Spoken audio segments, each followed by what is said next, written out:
They called her damaged goods and left her to die in the snow, but when a rancher's child wrapped small arms around her and whispered, "Mama," everything changed. This is the story of Elena Brooks, a mail-order bride rejected on a frozen platform who found family in the most unexpected place.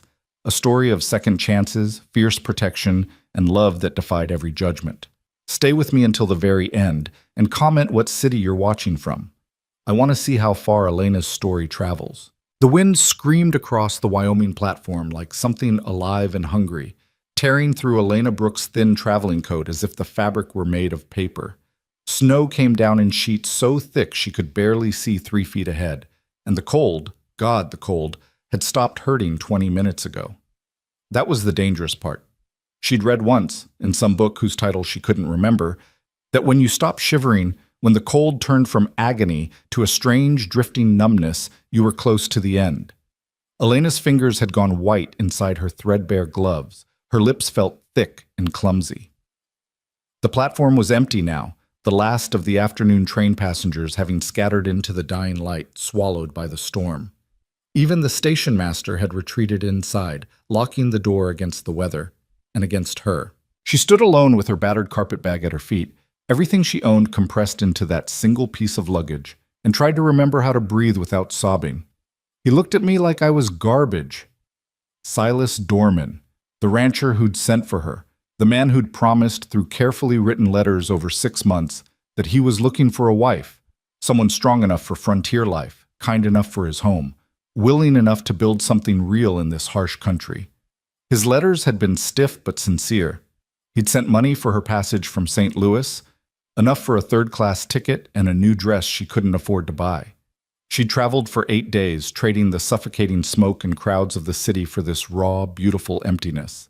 And when she'd stepped off that train an hour ago, carpetbag clutched in both hands, heart hammering with nervous hope, Silas Dorman had taken one look at her and gone completely still. His eyes had traveled from her worn boots to her thin frame. Too thin, she knew. Years of hunger didn't disappear in a few months of better eating, then settled on her face. Specifically, on her left eye. The one that still sat slightly crooked in its socket, the eyelid that drooped just a fraction, the scar that traced a faint line through her eyebrow. Healed, yes. Functional, but marked. Different, wrong. "You didn't mention this in your letters," he'd said flatly. Elena had forced herself to stand straighter. "You didn't ask about scars, Mr. Dorman. You asked if I was healthy and willing to work. I'm both?" "You're damaged." He'd said it the way someone might comment on a cracked plate or a lame horse. Simple statement of fact. No emotion at all. "I need a wife who can give me strong sons. Look at you. Half-starved, marked up like you've been through a war. What kind of children would you give me?" The shame had hit her like a physical blow. Around them, other passengers had slowed, pretending not to listen while drinking in every word. A woman in a fine wool coat had actually tusked under her breath, shaking her head as she passed. "I survived," Elena had whispered, hating how small her voice sounded. "The injury was from an accident 3 years ago. It doesn't affect my health or—" "Doesn't matter." Silas had already been turning away. "I ordered a wife, not damaged goods. You can take the next train back. I'll not be held responsible for freight that arrives broken." And he'd walked away. Just like that. Climbed onto his wagon and driven off into the snow, leaving her standing on that platform with nowhere to go and no money for a return ticket, even if one existed. The station master, a weathered man with tobacco-stained whiskers, had emerged long enough to tell her the next eastbound train wouldn't come through for 5 days. Then he'd looked her up and down with an expression that made her skin crawl and suggested she'd best find alternative arrangements if she wanted to stay warm. When she'd asked about a hotel or boarding house, he'd laughed. "Lady, you got money for that? 'Cause you sure don't look like you do. And no decent place in town's gonna take in a woman alone with no references and no man to vouch for her. You understand what I'm saying?" She'd understood perfectly. Her choices were freeze on this platform, accept whatever alternative arrangements men like the station master had in mind, or there was no or. Those were the only options. So she'd stayed on the platform as the afternoon bled into evening, as the temperature dropped and the snow turned vicious, and she'd tried to make herself small and invisible, praying the storm would drive everyone else inside until she could figure something out. But the storm had driven 3 other men onto the platform instead. Elena heard them before she saw them. Loud voices cutting through the wind, the particular loose-limbed swagger that spoke of too much whiskey and too little sense. 3 of them, ranging in age from early 20s to perhaps 40, all dressed in rough work clothes and radiating that specific kind of danger that made the hair on the back of her neck stand up. They spotted her immediately. "Well now," the youngest one called out, grinning with too many teeth. "What have we got here? Little bird fallen out of its nest?" Elena grabbed her carpet bag and tried to move toward the station door, but they spread out casually, cutting off that avenue without seeming to try. Her heart kicked into a faster rhythm. The numbness in her fingers suddenly didn't matter anymore, adrenaline burning hot through her veins. "Station's closed," she said, forcing her voice steady. "And I'm waiting for someone." "Sure you are." The oldest one, the one with a scar bisecting his left cheek and mean little eyes, moved closer. "We heard all about you, sweetheart. Silas Dorman's mail-order bride that wasn't quite up to standard. Damaged goods, he called you.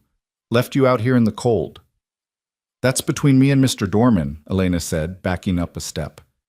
Her shoulders hit the station wall, trapped. "I don't want any trouble." "No trouble at all." The one in the middle, medium height and built like a bull, smiled slow and ugly. "See, we're just thinking, Silas already paid for you to come all this way. Seems a shame to waste the investment. Maybe one of us could take you off his hands. What do you say?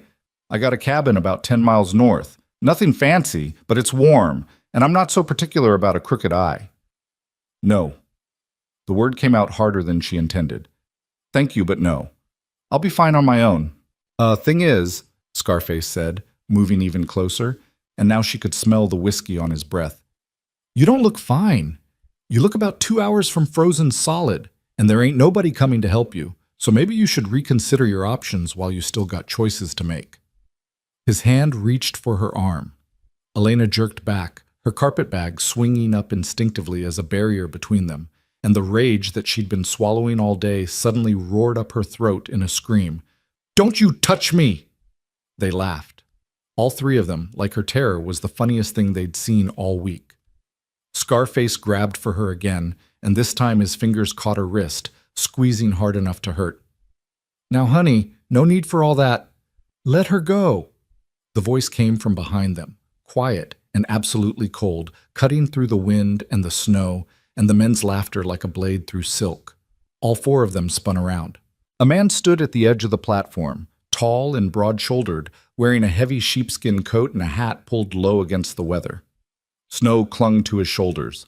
Ice glittered in his dark beard, and in his arms, bundled against his chest in layers of wool and fur, was a little girl, maybe 4 years old, solemn dark eyes peering out from beneath a knit cap. The 3 drunk men had gone very still. "Wyatt," the youngest one said, and there was something new in his voice now, something wary. "Didn't know you were in town." "Let her go," the man, Wyatt, repeated, not raising his voice, not moving toward them, just standing there with that child in his arms and ice in his eyes. "Now." Scarface's grip tightened for a second on Elena's wrist, some stupid masculine calculation playing out behind his mean little eyes, weighing whether he could push this, whether he wanted to. Then he let go and stepped back, hands raised in mock surrender. "No harm meant, Hale. Just offering the lady some Christian charity, seeing as how she's been abandoned and all." "Christian charity?" Wyatt's voice was flat with contempt. "That what you call cornering a woman in a snowstorm, Ben? 3 grown men against 1? That seemed charitable to you?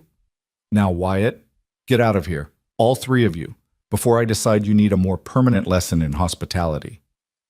For a long, tense moment, nobody moved. The wind howled. Snow swirled across the platform.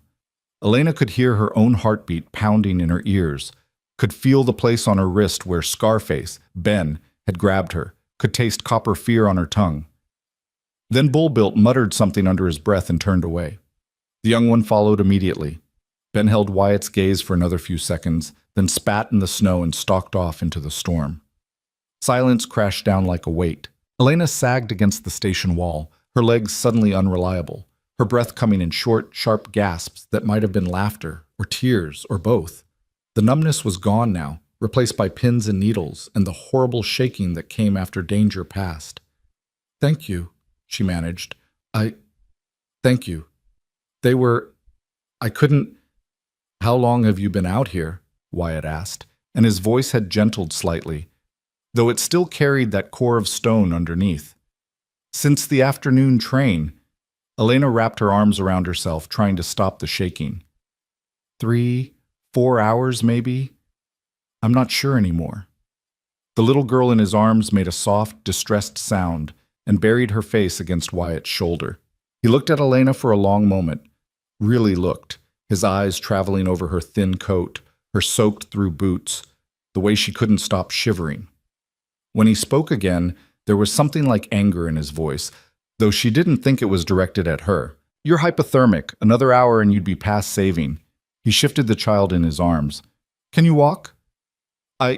Yes, I think so." "Then pick up your bag and come with me. My wagon's just down the street." Elena's fingers fumbled for the carpetbag handle. Her mind was working sluggishly, suspicion and desperation warring with each other. "Where are you taking me?" "Somewhere warm, with food and a fire and a door that locks." He turned toward the steps leading off the platform. "You can decide what comes next when you're not dying of cold. Now move before that storm gets worse." It wasn't a request, but there was nothing predatory in his voice, nothing like the ugly hunger in those other men's eyes. And the child in his arms, she was watching Elena with those solemn dark eyes, one small hand reaching out as if to say, "Come on, come with us." Elena picked up her bag and followed. Tit-tit. The wagon was exactly where he'd said it would be, a sturdy flatbed with a canvas cover tied down against the weather. 2 draft horses stood patient in their traces, their breath steaming in the frigid air. Wyatt lifted the little girl into the wagon bed, settling her on a pile of blankets, then turned to help Elena up. His hand was warm even through her glove, actually warm, real heat from a living body, and she almost sobbed at the sensation. "Under the canvas," he said. "There's more blankets back there. Wrap up. We've got a 2-hour drive ahead of us." 2 hours? Elena's sluggish brain tried to process that. "Your home is 2 hours away?" "Yes." "But you came into town in this storm for supplies." He gestured to several canvas-wrapped bundles secured in the wagon bed. "And apparently it's a good thing I did. Now get under those blankets before you lose more fingers." The little girl had already burrowed into the pile of wool and fur, creating a warm nest. She patted the space beside her, looking at Elena with that same solemn, measuring expression. Elena climbed in, her movements clumsy and uncoordinated, and the little girl immediately scooted closer, pressing her small, warm body against Elena's side. Small hands helped pull blankets over them both. "Her name's Juniper," Wyatt said from the front of the wagon. "She doesn't talk much to strangers, so don't take it personal. Junie, this is—" He paused. "I don't actually know your name." "Elena Brooks." The words felt strange in her mouth, thick and awkward. "From St. Louis." "Wyatt Hale. Welcome to Wyoming, Miss Brooks. Try to stay conscious during the drive." Then he clicked to the horses and the wagon lurched forward into the storm. Elena had meant to stay alert, to watch where they were going, to maintain some sense of awareness and self-preservation. But the blankets were so warm, and Juniper was like a tiny furnace pressed against her side, and the hypothermia had drained her more than she'd realized. She drifted in and out, catching fragments, the creak of wagon wheels, the whisper of wind through canvas, the steady rhythm of the horses' hooves. Once, she surfaced enough to realize that Juniper had fallen asleep with her head on Elena's shoulder, one small fist tangled in Elena's coat. Another time, she heard Wyatt's voice, low and rough, singing something under his breath, a ballad, maybe. Words lost to the storm, but the melody clear and oddly comforting. When she finally woke completely, the wagon had stopped and someone was lifting her down. "Easy," Wyatt's voice said near her ear. "I've got you. Just a few more steps." Her feet touched ground, wooden boards, a porch maybe, and then there was warmth, real warmth, Not just the trapped heat of blankets, but actual fire warmth, wood smoke, and glowing heat that made her skin prickle painfully as circulation returned. She was in a cabin, one large main room with a stone fireplace dominating one wall, a cast iron stove in the corner, rough wooden furniture that looked handmade but sturdy. Warm, safe, real. "Sit," Wyatt said, guiding her to a chair near the stove. "Don't move." Elena sat. Her legs wouldn't have held her anyway. She watched in a daze as he moved around the room with efficient, economical motions, building up the fire, filling a kettle with water and setting it on the stove, pulling a blanket from a chest and draping it over her shoulders. Juniper had woken and was watching from a corner, chewing on her thumb, those dark eyes tracking everything. Wyatt knelt in front of Elena and began unlacing her boots. "I can," she started. "You can't," he said flatly. "Your fingers are still too cold. You'll fumble with the laces and make it worse. Let me work." He pulled off her boots. They were soaked through, ice crystals glittering in the seams, then her stockings. Her feet were a mottled white and red, the toes darkening toward purple. Wyatt made a low sound in his throat that might have been a curse, then wrapped them in a dry towel and propped them near the stove. "You came that close," he said quietly. "Another hour and you'd have lost toes. Maybe more." "I didn't know what else to do." Elena's voice cracked. "He just left me there. Like I was nothing, like I was damaged goods." "I heard." Wyatt stood, moving to the stove where the kettle was beginning to steam. "Silas Dorman's a fool and a coward, and if you see him again, you tell him I said so." "You know him?" "Everyone knows everyone out here, Miss Brooks. It's a small territory." He poured hot water into a mug, added something from a tin on the shelf, stirred it. "Doesn't mean I like them all. Here, drink this. It's chamomile and honey. Your body needs warmth from the inside." Elena took the mug in both shaking hands and sipped. The liquid was sweet and hot and perfect, coating her throat, settling in her stomach like an anchor. She drank half of it before she could trust herself to speak again. "Why did you help me?" Wyatt had moved to the stove, pulling out a pot of something that smelled like heaven. Stew, rich with meat and vegetables. "You needed help. Those men were going to hurt you, not complicated. Most people wouldn't have stopped. I'm not most people." He ladled stew into 2 bowls, cut thick slices of bread from a loaf on the counter. "And I know what it's like to be left out in the cold, literally and otherwise." Juniper had crept closer, drawn by the smell of food. Wyatt handed her a bowl, and she took it solemnly, settling on the floor near the fire, spooning stew into her mouth with steady concentration. He brought the other bowl to Elena. "Eat. Slowly, your stomach's going to be fragile after hypothermia, but you need food." Elena ate. The stew was simple, but perfect. Beef and carrots and potatoes in a rich broth, the bread still warm, butter melting into the grain. She ate slowly, like he'd instructed, and felt life coming back into her body inch by inch. Warmth, safety, food. The 3 things she'd been missing for so long, she'd almost forgotten what they felt like. Wyatt ate standing up, leaning against the counter, watching her with an expression she couldn't quite read. Not hostile, but not exactly friendly either. Assessing, maybe. Trying to figure out what kind of problem he'd brought into his house. When Elena had finished eating, when the shaking had mostly stopped and color had returned to her fingers, he finally spoke again. "I'll give you straight truth, Miss Brooks. I'm not in the market for a wife. I have no interest in marriage, and I sure as hell am not looking to take advantage of a woman in a bad situation. You understand me?" "Yes." Elena nodded, too tired to feel offended. "I understand." "Good. Now here's what I'm offering. You can stay here tonight. Tomorrow, when the storm breaks, I'll take you back to town and put you on that eastbound train with money for a ticket. Or if you prefer, I'll drive you to the next town over. It's bigger, has more opportunities. Either way, you'll be safe until then. That acceptable to you?" It was more than acceptable. It was a miracle. But something in Elena made her ask, "And if I don't want to go back east? If I don't want to go to the next town?" Wyatt's expression didn't change. "Then you tell me what you do want, and we'll figure something out. But not tonight." Tonight you're exhausted and half frozen and in no shape to make big decisions. So we're going to keep this simple. Warm fire, safe bed, locked door.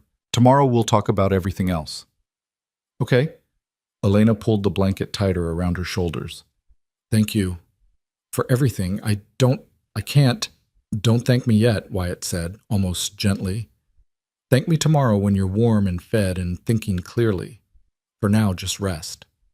He showed her to a small room off the main space, barely more than a closet, really, with a narrow bed and a single window covered with thick curtains. But there were clean sheets on the bed, warm quilts piled high, and a bar across the inside of the door that would lock securely. Nobody's going to bother you, Wyatt said from the doorway. I sleep in the room across the hall, and Juniper's next to me. You need anything, you call out. Otherwise, I'll see you in the morning. Mr. Hale. Wyatt. Wyatt.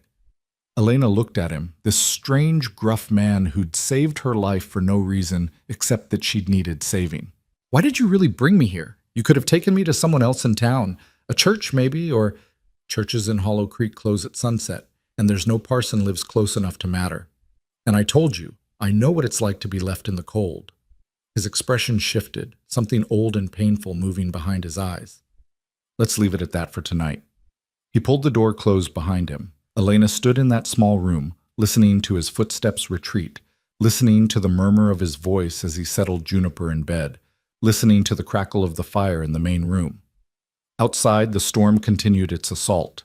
But in here, in this rough cabin in the middle of nowhere, she was warm. She was safe. She slid the bar across the door, more from habit than any real fear, and collapsed onto the bed still fully dressed. For the first time in years, Elena Brooks fell asleep without crying. She woke to thin morning light filtering through the curtains and the smell of coffee. For a long, disoriented moment, Elena couldn't remember where she was. Then memory crashed back. The platform, the storm, the three men, Wyatt Hale appearing like something out of a fever dream to pull her back from the edge. She sat up slowly. Her body ached in a dozen places, bruises she hadn't noticed yesterday making themselves known now. But she was warm. She was alive. The bar was still across the door. Nothing had been disturbed. Elena took a moment to finger comb her hair into some semblance of order, to smooth the worst wrinkles from her dress, to prepare herself to face the day. Then she slid back the bar and opened the door. Wyatt stood at the stove, cooking something that sizzled and popped. Juniper sat at the rough wooden table, swinging her legs and drawing something on a scrap of paper with a nub of pencil. Neither of them looked up when Elena emerged. Coffee's hot, Wyatt said without turning around. Eggs will be ready in a minute. How'd you sleep? Like the dead. Elena moved to the table, hesitant. Thank you for everything. The bed, the fire, the meal last night. You already thanked me. Don't make a habit of it. But there was no real bite in his voice. Sit down. Food's no good cold. Elena sat. Juniper glanced up at her, offered a small, shy smile, then went back to her drawing. It looked like horses, Elena realized. Rows and rows of horses, all running in the same direction. Wyatt brought over 3 plates, eggs and thick-cut bacon, more of that good bread toasted and dripping with butter. He sat down across from her and dug in without ceremony. They ate in comfortable silence for a few minutes. Then Wyatt pushed his plate back and folded his hands on the table. So, he said, let's talk about your situation. Elena swallowed hard. You said you'd take me to the station today, put me on a train. I said I'd give you that option. I'm not going to force you onto a train if that's not what you want. What I want doesn't seem to matter much. The bitterness leaked through before she could stop it. I wanted a home, a family, a chance to build something decent. Instead, I got rejected on a train platform and left to freeze. Silas is an idiot. Silas is practical, Elena corrected. He ordered a wife who could give him strong children. I don't blame him for sending back defective merchandise. Don't. Wyatt's voice went hard. Don't talk about yourself like that. There's nothing defective about you except maybe your taste in men. Elena laughed, sharp and humorless. My taste in men is limited to whoever was willing to answer a mail-order bride advertisement. Not exactly a large selection pool. So what do you want to do? Wyatt asked. Real answer, not what you think you should say. Elena looked down at her plate. I don't want to go back east. There's nothing for me there. My parents are dead, I have no siblings, and the job I had, working in a textile mill, barely paid enough to keep me fed. That's why I answered the advertisement in the first place. I thought maybe out here, in a new place, I could have a different life. And you still can, Wyatt said. Just not with Silas Dorman, which honestly is a blessing in disguise. Man's a miserable drunk and mean to his animals. You dodged a bullet there. Then what? Elena spread her hands. I have no money, no skills except sewing and cooking, and apparently I'm too damaged for anyone to want me. Where exactly am I supposed to go? Juniper made a small sound, almost a whimper. Both adults looked at her. She had stopped drawing and was staring at Elena with wide, distressed eyes. Hey, Wyatt said gently, reaching over to touch Juniper's hand. Hey, sweetheart, it's okay. Nobody's hurt. We're just talking. But Juniper kept staring at Elena, and there were tears gathering in those dark eyes now, and suddenly she pushed back from the table and scrambled across to Elena's side, climbing into her lap without asking, small arms wrapping tight around Elena's neck. Elena froze, shocked, but Juniper just pressed her face into Elena's shoulder and held on like she was afraid Elena might disappear. Well, Wyatt said quietly, that's new. She doesn't... Elena carefully put her arms around the little girl. I thought you said she doesn't talk to strangers. She doesn't, and she sure as hell doesn't climb into their laps. Wyatt was watching them with an expression Elena couldn't read. Juniper came to live with me 6 months ago after her mother, my sister, died in childbirth. Baby died too. Since then, Junie's barely spoken a word to anyone except me. Won't even look most people in the eye. But you... He trailed off, shaking his head. She's claimed you. Claimed me? Like a cat with a favorite person. Once they decide you're theirs, that's it. You're stuck. Elena looked down at Juniper, at the small, warm weight in her arms, the serious little face pressed against her shoulder. Something in her chest cracked open, something that had been frozen solid for years, protected behind walls of ice and desperation and the certainty that she would never be wanted by anyone. I don't mind being stuck, she whispered. Wyatt was silent for a long moment. When he finally spoke, his voice was careful, measured. I'm going to make you an offer, Miss Brooks, and I want you to think about it real careful before you answer, because it's going to sound strange and possibly insulting, but I swear to you it's made in good faith. Elena waited. You need a place to stay. I need help with Juniper. She needs a woman's influence, someone who can teach her things I can't. This cabin needs someone to manage the household while I'm working the ranch. So here's what I'm proposing. You stay here. Live in that room you slept in last night. Help with cooking, cleaning, looking after Juniper. In exchange, you get room, board, and a safe place to live until you figure out what comes next. No expectations beyond that. No obligations you don't agree to. Just honest work for honest pay. You want to hire me? Elena asked slowly. As a... what? A housekeeper? As someone who needs a home and happens to be good at the things that make a house run smooth, Wyatt said. I can't pay you much in actual money. Ranching's a slim margin business, but you'd have your own space, your own key to your own door, and nobody in this house would bother you. That I swear. It was the strangest job offer Elena had ever received. It was also the best one. What would people say? She asked. An unmarried woman living in a bachelor's house? People will say what they always say, that I'm strange and antisocial and possibly dangerous. Wyatt shrugged. Wyatt, let them talk. I don't go to town often enough to care about gossip. And when I want to leave, then you leave. I'm not going to lock you in the cellar, Miss Brooks. You want to go, you go. But until then, you've got a place here if you want it. Juniper had relaxed in Elena's arms, her breathing evening out. Elena looked down at the little girl, then up at Wyatt, then around this rough cabin that smelled like wood smoke and coffee and safety. Can I think about it for a day? She asked. Take all the time you need, Wyatt said. Storm's still too bad for safe travel anyway. But Elena?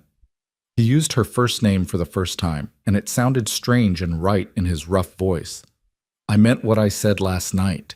There's nothing damaged about you. Anyone who can't see that isn't worth your time. Elena felt her throat close up with unexpected tears. Thank you. Don't thank me yet. Wait until you've lived through a Wyoming winter and then decide if I did you a favor. But he was smiling when he said it, just barely, just a hint of warmth in those hard eyes.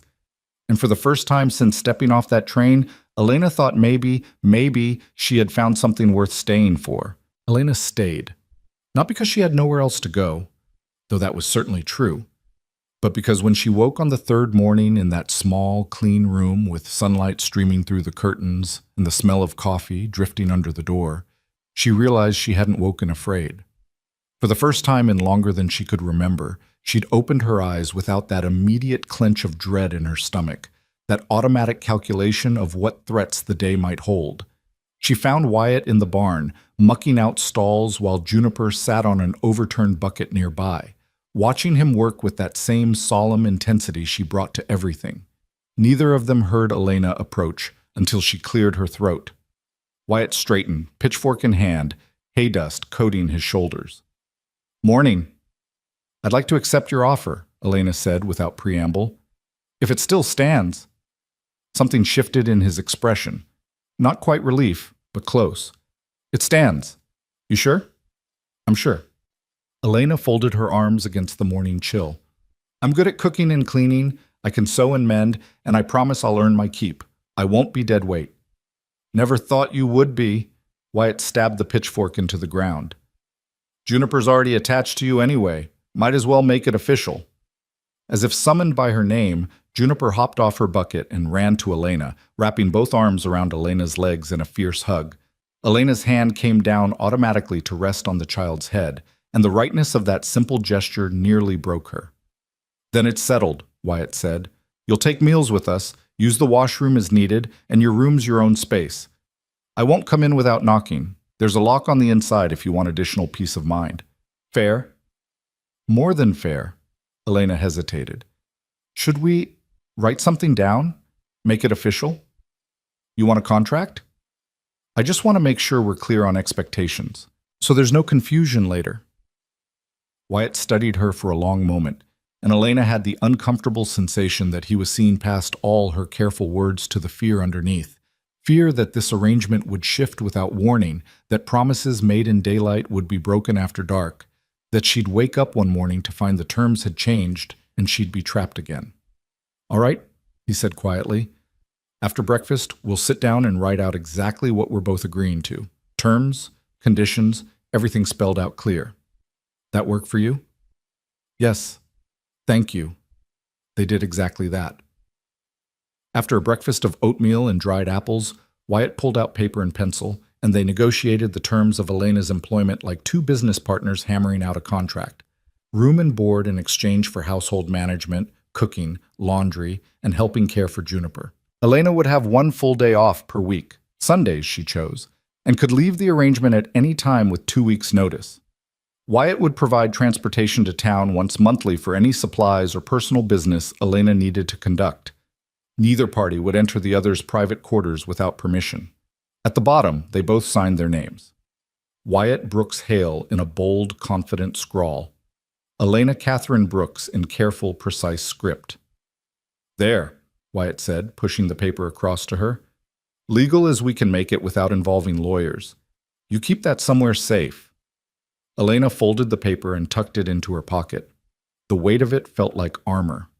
The days that followed settled into a rhythm that was strange and comfortable in equal measure. Elena woke with the sun, started the stove, ground coffee beans, and set water to boil. Wyatt came in from morning chores smelling of horses and cold air, Juniper trailing behind him like a shadow.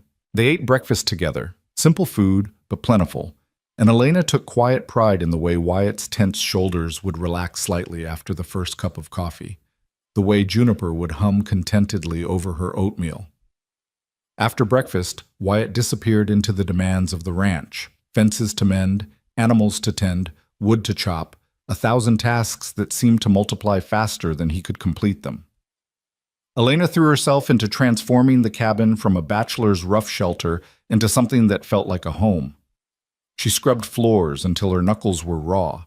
She washed windows until they gleamed. She took inventory of the pantry and root cellar, making lists of what they had and what they'd need before winter truly set in. She discovered Wyatt's pathetic attempts at mending, shirts with buttons hanging by threads, socks darned so badly they were more whole than fabric, and spent an entire afternoon repairing everything while Juniper sat beside her, learning to thread a needle with clumsy, determined fingers. "You're nesting," Wyatt observed one evening, watching Elena rearrange the dish shelves for the third time in as many days. "I'm organizing," Elena corrected. "There's a difference." "If you say so." But he was smiling slightly, that rare expression that softened his whole face. "Place hasn't been this clean since ever, probably." "That's because you're terrible at housekeeping." "Never claimed otherwise." He stretched, joints popping. "But I appreciate what you're doing. Feels different in here. Better." Elena looked around the cabin, at the swept floors and the neatly arranged shelves, at the curtains she'd washed and rehung, at the small vase of dried flowers she'd found in a box and placed on the table as a centerpiece. It did feel different. It felt lived in, cared for. It felt like a home. Juniper was the revelation Elena hadn't expected. The little girl barely spoke. A handful of words here and there, yes and no and please and thank you in a whisper-soft voice, but she communicated in a dozen other ways. Through the drawings she made obsessively, horses and trees and stick figure people holding hands. Through the way she'd slip her hand into Elena's when they walked outside. Through the fierce, protective way she'd position herself between Elena and any perceived threat, small body rigid with determination. "She thinks you're hers to protect," Wyatt explained one afternoon, watching Juniper stand guard while Elena hung laundry on the line. "Ever since her mama died, she's been terrified of losing people. She wouldn't let me out of her sight for the first 2 months. Now she's decided you're someone worth protecting too." "I don't need a 4-year-old bodyguard," Elena said, amused and touched in equal measure. "Try telling her that." Wyatt's expression went distant. "My sister, Margaret, she was tough as nails and twice as sharp, survived things that would have broken most people. Then she meets a traveling merchant, falls hard, gets pregnant. He promises to come back for her. Never does. Margaret handles it, though, decides she'll raise the baby on her own, does everything right, and then he trailed off." Elena waited. "Childbirth went wrong," Wyatt finished quietly. "Baby was breech, labor went on too long. By the time they got her to the doctor in town, it was too late. Lost them both, Margaret and the baby boy she'd been so excited to meet." He cleared his throat roughly. Juniper was there, 4 years old, and she saw her mama dying, heard her crying, couldn't understand why nobody could fix it. She hasn't been the same since. "Oh, Wyatt," Elena pressed a hand to her chest. I'm so sorry." "Not your fault, just explaining why she is the way she is, why she doesn't trust easy, but once she does, she holds on like a burr." He looked at Elena directly. "She's holding on to you pretty tight already. Just wanted you to know what that means. What it costs her if you leave." The implication hung heavy in the air between them. "I'm not planning to leave," Elena said carefully. "Not anytime soon, anyway. Plans change. People leave. It's the way of things." Wyatt shrugged, but there was something brittle in the gesture. "Just, if you do decide to go, give us warning. Let her adjust to the idea. Don't disappear in the night." "I won't." Elena met his eyes. "I promise." 3 weeks passed, then 4. The autumn cold deepened, frost painting the windows each morning, the days growing shorter and sharper. Elena's life condensed into the warm circle of the cabin, the rhythm of chores and meals and quiet evenings by the fire. It was monotonous. It was peaceful. It was nothing like the desperate, grinding survival she'd known in St. Louis. She was almost content. Then Wyatt came back from town with news that shattered their careful peace. It was a Saturday, late afternoon. Elena had spent the day making preserves, the last of the late harvest apples boiled down into thick, sweet jam that would keep them through winter. Juniper sat at the table, carefully labeling jars in her wobbling child's print. The cabin smelled like cinnamon and cloves and comfort. Wyatt came through the door like a thunderstorm, all sharp movements and barely contained anger. He dropped the supply sacks on the floor with more force than necessary and stood there, jaw clenched, hands flexing at his sides. "What happened?" Elena asked immediately. "Town happened. People happened." He yanked off his hat and threw it at the hook on the wall. It missed, fell to the floor. He didn't pick it up. "You know what the good citizens of Hollow Creek are saying about us?" Elena's stomach dropped. "I can imagine." "Can you?" Wyatt's voice was hard. "Because I just spent an hour listening to speculation about exactly what kind of arrangement we have here. Whether you're my mistress or my whore. Whether I'm taking advantage of you or you're scheming to trap me. Silas Dorman's been spreading it around that you're compromised goods, and I'm harboring a fallen woman under my roof. The preacher's wife actually crossed the street to avoid speaking to me." "Oh, God." Elena sank into a chair. She'd known this was coming. Of course she'd known. But she'd let herself believe that maybe, just maybe, they were far enough from town that nobody would care. "I'm sorry. I should have realized." "Don't!" Wyatt pointed a finger at her. "Don't you dare apologize for other people's small minds and dirty thoughts. You've done nothing wrong. We've done nothing wrong. But that doesn't matter to them, does it? They've decided we're scandalous, and now they're going to make it everyone's business." Juniper had gone very still at the table, her eyes wide and frightened. Elena automatically moved to her, gathering the child close. "What do we do?" she asked quietly. "Hell if I know." Wyatt paced the length of the cabin. "I don't give a damn what they say about me. Never have, never will. But you—" He stopped, running both hands through his hair. "You're trying to build a life here. A reputation. This kind of talk could ruin that." "I don't care about reputation." Elena surprised herself with the fierceness in her own voice. "I care about having a roof over my head, and food in my stomach, and people who don't treat me like garbage. Everything else is just noise. It's not just noise when it affects whether shopkeepers will sell to you, whether other women will speak to you, whether—" He cut himself off, something shifting in his expression. "The town council's talking about paying me a visit." "What?" Elena's blood went cold. "Why?" "To discuss the moral situation at my ranch. To ensure I'm not, and I quote, corrupting an innocent woman or harboring immoral behavior." His lip curled. "Bunch of self-righteous hypocrites, most of them with secrets that would curl your hair, but they've decided we're their newest scandal and they're going to meddle." "When are they coming?" "Monday. Maybe Tuesday. Whenever they work up the nerve to ride out here in the cold." Wyatt resumed pacing. "I should have thought of this. Should have realized how it would look. I saw someone who needed help, and I helped.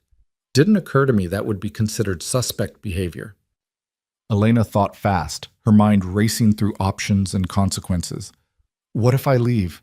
Just for a while, until the gossip dies down. I could go to the next town, find work." "No." Wyatt stopped pacing. "Absolutely not. I'm not sending you away because some busybodies can't mind their own business. But if the town council can go to hell." He crossed his arms. "This is my land, my house. I'll harbor whoever I damn well please, and if they don't like it, they can—" "Wyatt!" Elena's voice was soft but firm. "I appreciate the sentiment, but I also appreciate the reality, which is that you live in this community. You need these people, even if you don't like them. If they turn against you, then they turn against me. Wouldn't be the first time." There was a story there, Elena realized, something in his past that had already put distance between Wyatt and the good people of Hollow Creek. But before she could ask, Juniper made a small, distressed sound and buried her face in Elena's shoulder. Both adults immediately shifted focus to the frightened child. "Hey, sweetheart," Elena murmured, stroking Juniper's hair. "It's okay. Nobody's going anywhere. We're all staying right here." "Promise?" Juniper's voice was barely audible. "I promise." Elena looked at Wyatt over the child's head. "We'll figure this out. Together." Wyatt's expression softened fractionally. "Together," he agreed. But I'm telling you right now, I'm not throwing you to the wolves to satisfy town gossip. And I'm telling you that I won't let your life be ruined because you were kind to a stranger. Elena settled Juniper more comfortably in her lap. There has to be a middle ground, a solution that protects both of us. They spent the evening in tense discussion, voices low so Juniper wouldn't overhear, trying to find that middle ground. Elena could move into the barn, but that was ridiculous. It was too cold and too dangerous. Wyatt could hire additional help, a man to act as chaperone. But that assumed they could find someone willing and that they had money to pay another salary. They could simply ignore the gossip and hope it died down naturally. But the town council's threatened visit suggested this wasn't just gossip anymore. It was becoming an official concern. Around and around they went, circling the problem without finding a solution. Finally, exhausted and frustrated, they went to bed with nothing resolved. Elena lay in her small room, staring at the ceiling, listening to the wind howl outside and wondering if this fragile piece she'd found was about to shatter. She'd been happy here. She'd been safe. The thought of losing that, of being forced back into desperate uncertainty, made her want to scream. But she wouldn't let Wyatt suffer for helping her. She couldn't. Sunday dawned gray and bitter, the sky pressing low and threatening snow. Elena went through the motions of her day off, sleeping late, reading from Wyatt's small collection of books, helping Juniper with a sewing project, but her mind was elsewhere, turning over the problem like a puzzle with missing pieces. They were eating a quiet supper when Juniper, who'd been unusually silent even for her, suddenly spoke up. "Why can't Elena be my mama?" Both adults froze. "Junie," Wyatt said carefully, "it's not that simple." "Why not?" Juniper looked between them with those serious dark eyes. "She takes care of me like a mama. She lives here like a mama. She loves me like a mama. So why can't she just be my mama?" Elena's throat closed up completely. Wyatt looked like he'd been punched. "Because being someone's mama is more complicated than just living in the same house," Wyatt said finally.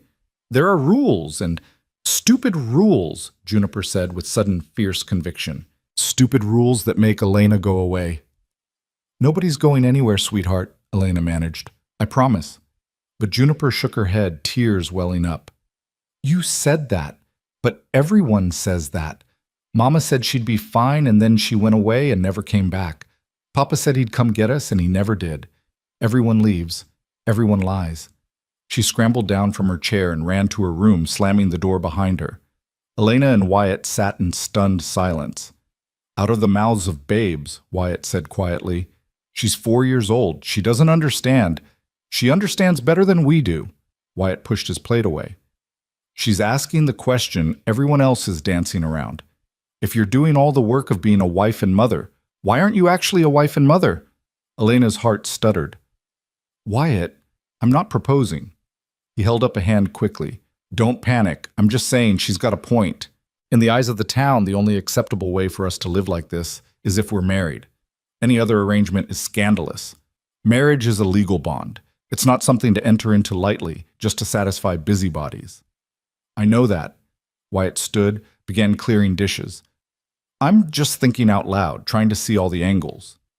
Elena helped him wash up, both of them moving in careful silence. Her mind was spinning. Marriage, to Wyatt. It was absurd. They barely knew each other. She'd only been here a month. He'd made it clear he had no interest in a wife. She had no desire to trap anyone into obligation. And yet Juniper's question echoed in her head. Why can't Elena be my mama? Because she was, in all but name. She cared for the child, worried about her, felt that fierce protective love that had surprised her with its intensity. And Wyatt, he was a good man, honorable, kind in his gruff way. Not someone who would hurt her. But marriage was trust on a scale Elena wasn't sure she could manage, giving someone that much power over her life. What if he changed? What if the kindness was temporary? What if... "Stop spiraling," Wyatt said, not looking at her. "I can hear you thinking yourself into a panic from here." "I'm not panicking." "You're breathing like you're about to run." He dried the last plate and set it aside. "Look, forget I said anything. We'll find another solution. There's always another solution." But the idea had taken root, thorny and persistent. That night, Elena lay awake for hours, staring at the ceiling and thinking about what marriage would mean. Legal protection? Yes. Social acceptability, a permanent place for her, and security for Juniper, but also risk. Terrible risk. She'd be legally bound to Wyatt, dependent on his goodwill, vulnerable in ways she'd sworn never to be vulnerable again. She must have finally slept, because she woke to urgent voices and Juniper crying. Elena threw on her robe and stumbled out to find Wyatt at the door, blocking 3 men from entering. Dawn light filtered weakly through the windows. It was barely past 6 in the morning. "I told you," Wyatt was saying, voice hard as stone. "You're not welcome here. Get off my property." "We have official business, Hale." The speaker was a portly man in an expensive coat, his face florid with cold and self-importance. "The town council has received complaints about your living situation. We're here to assess. You're here to stick your nose where it doesn't belong." Wyatt didn't budge from the doorway. "And you're doing it at dawn on a Monday morning, which tells me this is more about harassment than any legitimate concern." "We have every right." "You have no rights on my land." Wyatt's hand moved to rest on the rifle propped beside the door. Not a threat exactly, but not a threat either. "Now turn around and ride back to town before I decide you're trespassing." Elena's stomach churned. This was going to get ugly. She could see it in the set of the councilman's jaws, the way they were looking past Wyatt to where she stood in her robe with Juniper clinging to her legs, calculating, judging, already convinced of wrongdoing. "Mr. Hale," she called out, and her voice was steadier than she felt. "Perhaps we should speak with these gentlemen, clear up any misunderstandings."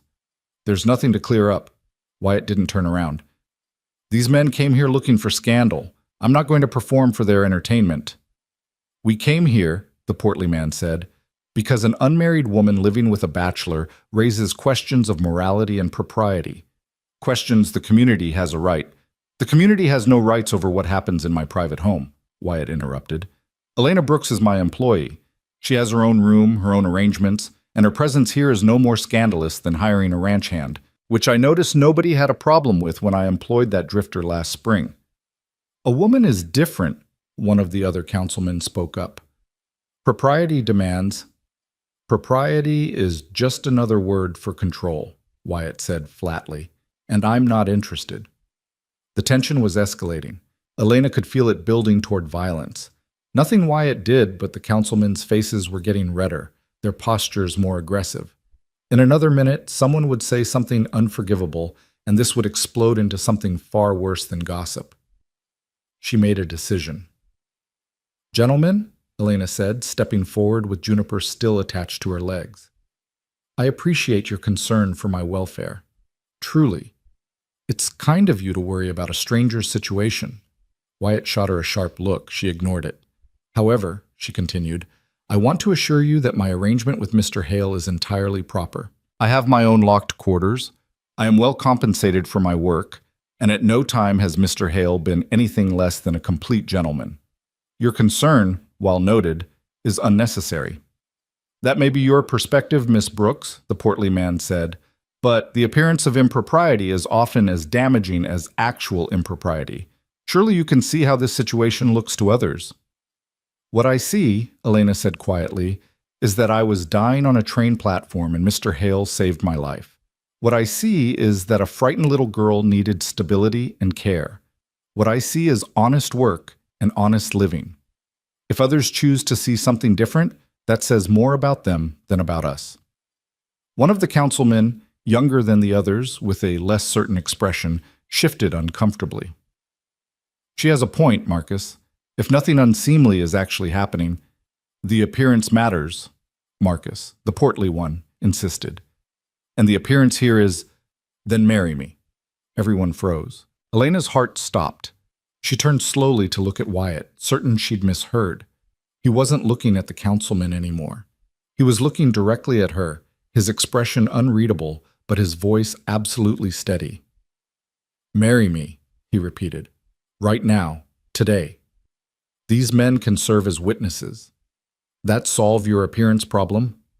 Elena couldn't breathe, couldn't think. The world had tilted sideways and she was falling. "Wyatt," she whispered, we haven't." I know. He finally looked at the councilman, and there was something dangerous in his eyes now. But apparently the only way to satisfy small minds is to give them what they claim to want. So, fine. We'll get married. That make everyone here happy? Marcus sputtered. Mr. Hale, I don't think a hasty marriage solves anything. If you're simply trying to cover up, I'm trying to get you off my property and out of our lives. Wyatt's voice could have cut glass. Elena needs legal protection from busybodies like you. Juniper needs stability. And I'm tired of explaining myself to people who wouldn't believe the truth if I carved it into their foreheads. So yes, we're getting married, unless you'd prefer to manufacture a different scandal to entertain yourself with. The councilmen exchanged glances. The younger one looked almost relieved. Marcus looked like he'd bitten into something sour. A marriage would resolve the immediate concern, he admitted reluctantly. But I hardly think... Then it's settled. Wyatt finally stepped back from the doorway, but his posture remained aggressive. You can witness the ceremony, or you can leave. Either way, you're done questioning my household. I haven't agreed to this, Elena said, finding her voice. Her hands were shaking. Juniper was staring up at her with huge, hopeful eyes. Wyatt turned to her. For the first time since she'd met him, he looked uncertain. You don't have to. If you'd rather find another solution, there is no other solution. Elena heard the words coming out of her mouth and couldn't quite believe them. They've made that clear. Either we marry or they'll keep hounding us, keep threatening, keep trying to separate us. So that's a yes? Was it? Elena looked at Wyatt, really looked at him, at this man who'd saved her life, who'd given her shelter, who'd never once made her feel unsafe or pressured or less than human, who was offering marriage not as a trap but as protection, who was standing there waiting for her answer with something like fear in his eyes, as if he thought she might say no. She thought about Juniper, who needed stability more than anything else in the world. She thought about the cabin, about the life she'd been building here, about the first real peace she'd known in years. She thought about going back to that train platform, to hunger and cold and desperate uncertainty. And she thought about trust, about taking the terrifying leap of believing that maybe, just maybe, this man would keep his word. On my terms, she heard herself say. What terms? My own room, my own space. This marriage is legal protection, not anything else. Not unless we both decide differently. Agreed. And if I want to leave, if this doesn't work, you let me go. No legal tricks, no claiming ownership. You let me go. Something flashed across Wyatt's face, hurt, maybe, or understanding. Agreed. And you never, ever hurt Juniper. Or me. Not physically, not Elena. His voice was soft now. I would never. Not ever. I swear it on my life. She believed him. God help her, she believed him. Then yes, she whispered. Let's get married. The realization that she was falling in love with her husband should have been romantic. In the stories Elena had read as a girl, love arrived like sunrise, gradual, inevitable, beautiful. But this felt more like stumbling in the dark and suddenly finding solid ground where she'd expected empty air. Disorienting, terrifying, real. She didn't tell Wyatt. How could she? Their marriage was a business arrangement, a legal protection, a solution to a social problem. He'd made it clear from the beginning that he wasn't looking for a wife in any real sense. She had no right to complicate things with feelings he didn't want and couldn't return. So Elena kept her revelation locked tight in her chest and focused on the daily rhythms of survival. December arrived with brutal cold and snow that piled up past the windows. Wyatt worked from dawn until dark, keeping the animals alive, breaking ice, hauling feed, his hands cracked and bleeding by evening despite the salve Elena made him apply. She cooked, mended, managed their stores with increasing anxiety as supplies dwindled faster than expected. Juniper grew quieter as the cabin fever set in, her drawings becoming repetitive. Always the same three figures, always holding hands, always standing in front of a house with smoke curling from the chimney. They were a family in every way that mattered, except the one that Elena was beginning to want most desperately. The breaking point came on a Tuesday, 3 months after their wedding. Elena was in the root cellar taking inventory when she heard the wagon, too early for Wyatt to be back from checking the north pasture and coming fast. She climbed up to find Wyatt hauling a stranger off the wagon bed, the man's leg twisted at an unnatural angle, his face gray with pain and shock. "Elena!" Wyatt shouted. "I need the medical kit, hot water, and clean sheets, now!" She ran. By the time she returned with supplies, Wyatt had the stranger, a young man, barely 20, laid out on the kitchen table. Juniper stood in the doorway of her room, eyes wide with fear. "Sweetheart, go to your room and close the door," Elena said firmly. "Don't come out until I tell you." Juniper obeyed without argument. "What happened?" Elena asked, setting supplies on the table. "Found him about 2 miles north. His horse spooked at a cougar, threw him into a ravine. Legs broken in at least 2 places, maybe 3. Might have internal bleeding." Wyatt was already cutting away the man's pants leg, revealing bone-white flesh and a shin bent sickeningly wrong. "I need you to help me set this before the swelling gets worse." Elena had never set a broken bone in her life, but Wyatt's face said there was no one else, no other option, and this man would lose his leg or worse if they didn't act fast. "Tell me what to do," she said. The next hour was brutal. The young man, his name was Thomas, he managed to gasp out, screamed himself hoarse as Wyatt pulled the bone back into alignment while Elena held his shoulders down. She'd given Thomas a leather strap to bite on and a tin cup of whiskey to dull the pain, but neither helped much. The sound of bone grinding against bone would haunt her nightmares for weeks. When the leg was finally splinted and wrapped, Thomas passed out from the pain and shock. Wyatt sagged against the table, his shirt soaked with sweat despite the cold. "We can't move him," Wyatt said hoarsely. "He stays here until that leg starts healing. Could be weeks." "Where does he go?" Elena asked, already knowing the answer. "Your room. It's closest to the stove, warmest spot in the house. You'll have to bunk with Juniper." Elena nodded, too exhausted to argue. They moved Thomas as carefully as possible, Elena stripping the bed down to bare mattress and remaking it with clean sheets while Wyatt carried the unconscious man. Once Thomas was settled, Elena checked his pulse, thready but steady, and covered him with extra blankets. "You did good," Wyatt said quietly from the doorway. "Most people would have fainted or run. You stayed." "Where was I going to run to?" Elena managed a weak smile. "This is my home too." Something flickered in Wyatt's expression. Before he could respond, a knock came at the front door. Sharp, official. Wrong. They exchanged glances. Nobody visited the ranch unannounced in winter. Nobody knocked like that unless they brought trouble. Wyatt opened the door to find Sheriff Coleman on the porch, snow-dusting his shoulders, his expression grim.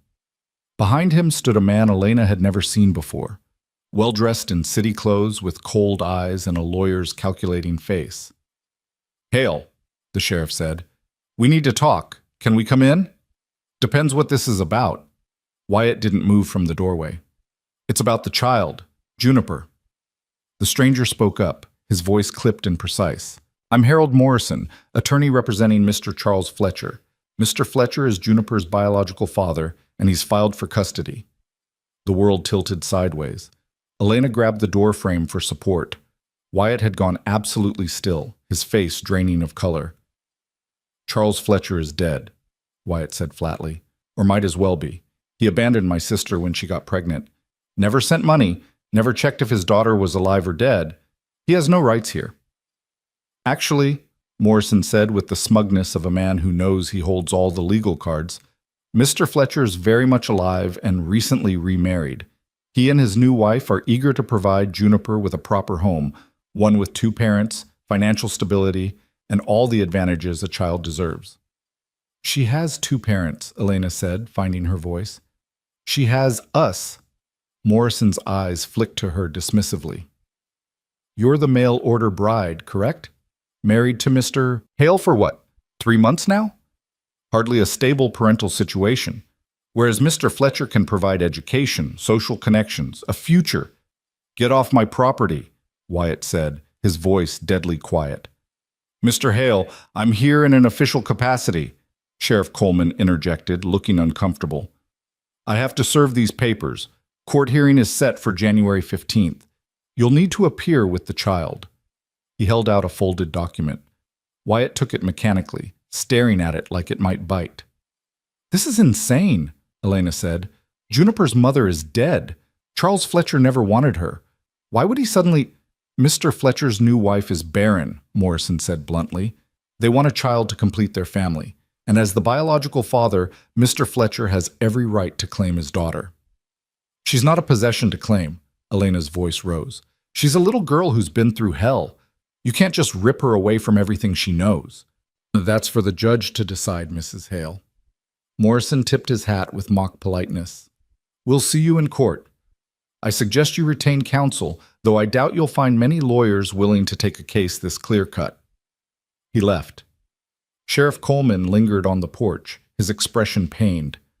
"I'm sorry, Wyatt," he said quietly. "I truly am. But the law's the law. Fletcher's got rights as the father." "Rights?" Wyatt repeated numbly. "He's got rights." The sheriff left. Wyatt closed the door and stood there, staring at nothing, the custody papers crumpled in his white-knuckled fist. "Wyatt," Elena started. "She can't hear this," he interrupted, voice raw. "Juniper can't know. Not yet. Not until we figure out what to do." But Juniper had already heard. She appeared in the hallway, her small face stricken, tears streaming silently down her cheeks. "They're going to take me away," she whispered. "They're going to make me leave." Elena was across the room in seconds, gathering the child into her arms. "No, sweetheart, no. We won't let them, I promise." "Everyone promises," Juniper sobbed. "Everyone says they'll stay and then they leave. Mama left, Papa left, and now you're going to let them take me away and I'll never see you again." "That's not true." Elena held her tighter. "We're going to fight this. We're going to do everything we can." "Can't fight the law," Juniper said with terrible adult clarity. "Uncle Wyatt said so. He said when Mama died that the law would make me go to Papa if he ever came back. And now he's back, and the law says I have to go." Wyatt's face crumpled. He dropped to his knees beside them, pulling both Elena and Juniper into his arms. "I'm sorry," he choked out.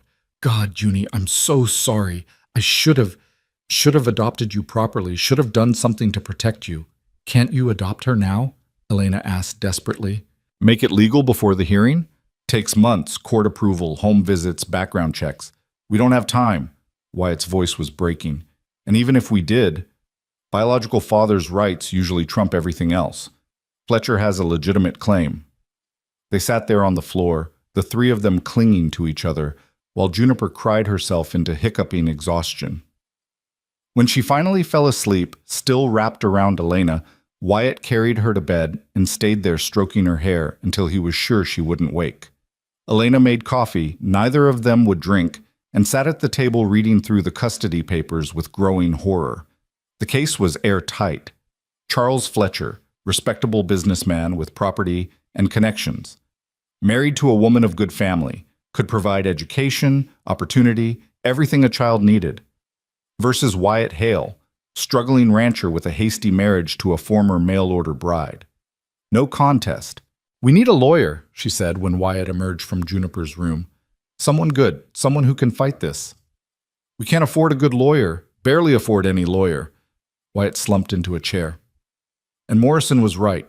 Most won't even take the case. Father's rights are nearly absolute in Wyoming law. "There has to be something." "There isn't." Wyatt's voice was flat with defeat.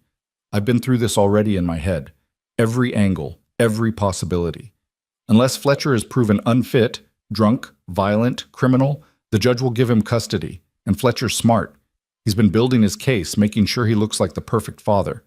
We don't stand a chance." Elena stared at him, at this man who'd fought off 3 drunk men to protect her, who'd married her to keep her safe, who'd punched Silas Dorman for insulting her. This man who never quit, never backed down, never accepted defeat. And he was giving up. "No," she said. "Elena, no." She stood up, slamming her hands on the table. "I didn't survive St. Louis and Silas Dorman and a Wyoming winter just to watch you roll over and let some stranger steal our daughter. Juniper is ours. She belongs with us. And we are going to fight like hell to keep her." "With what?" Wyatt spread his hands helplessly. We have no money, no influence, no legal standing. We have love. Elena's voice shook but held firm. We have 3 months of showing up every single day. We have a child who calls us mama and papa, who trusts us, who's finally starting to heal because of us. That has to count for something. It doesn't, not in a courtroom. Then we make it count. Elena paced, her mind racing. We find witnesses, people who've seen us with Juniper, who can testify that we're good parents. We document everything, her health, her happiness, how much she's improved since living with us. We research Fletcher, find out everything about him. Maybe he's not as perfect as Morrison claims. And if none of that works? Elena stopped pacing and looked directly at Wyatt. Then we run. We take Juniper and we disappear. Canada, California, anywhere Fletcher can't find us. I'd rather be a fugitive with my daughter than watch her be dragged away to live with a man who never wanted her until she became convenient. Wyatt stared at her like he'd never seen her before. You'd do that? Risk everything? For Juniper? Yes, without hesitation. Elena's jaw set stubbornly. And don't try to talk me out of it.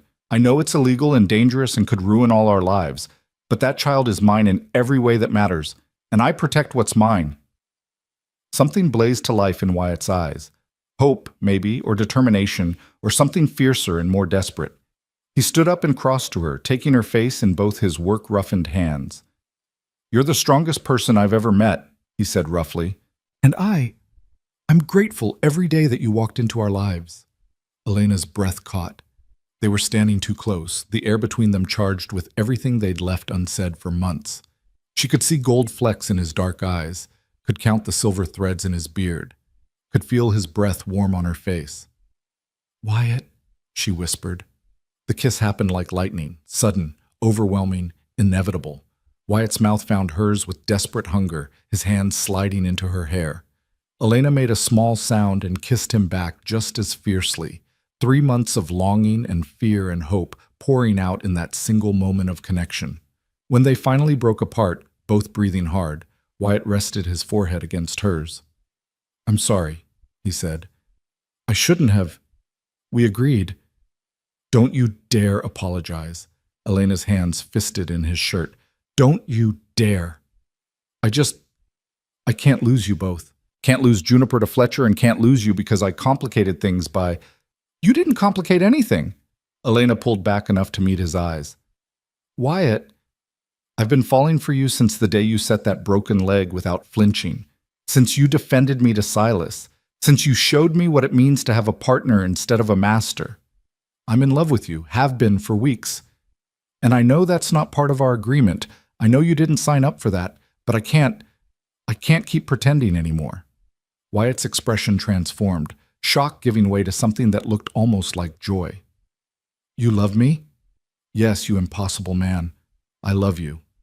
Thank God. He kissed her again, softer this time, but no less intense. Because I've been in love with you since you stood up to those council members with snow in your hair and steel in your spine. Since you stayed up all night with Juniper through her nightmares. Since you made this house feel like a home instead of just a place I slept between work shifts. Elena laughed shakily, tears streaming down her face. We're idiots. Both of us, dancing around this for months. Terrified idiots, Wyatt corrected, kissing her forehead, her cheeks, her jaw. But we're done pretending, right? Done keeping distance. Yes. God, yes. Elena wrapped her arms around his neck. We fight for Juniper together. We face Fletcher together. Whatever happens, we face it as an actual family. Not just for show. Deal. Wyatt held her close, his heart hammering against her ear. Though I have to say, our timing is terrible. Middle of a custody crisis is a hell of a time to finally admit we're in love. When have we ever had good timing? Elena pulled back to look at him. We got married to avoid scandal 3 hours after being cornered by the town council. This is practically routine by comparison. He laughed, a real laugh, the first she'd heard in days, and kissed her once more before reluctantly stepping back. We should probably check on Thomas and get some sleep. Tomorrow we start fighting. Thomas was still unconscious but stable, his fever manageable. Elena changed his bandages while Wyatt banked the fires for the night. Then, instead of retreating to separate rooms like they'd done for 3 months, They climbed into Wyatt's bed together. It was strange and wonderful and slightly awkward, figuring out how two people fit together after months of careful distance. But when Wyatt's arm settled around her waist and Elena's head found the hollow of his shoulder, it felt like coming home. "I love you," Wyatt murmured into her hair. "I love you too," Elena whispered back. They fell asleep, holding each other, gathering strength for the battle ahead. The next 6 weeks were brutal in ways that had nothing to do with Wyoming winter. They hired a lawyer, an older man named Samuel Garrett, who was honest enough to tell them their chances were slim, but determined enough to fight anyway. He cost more than they could afford, eating into savings meant for spring supplies.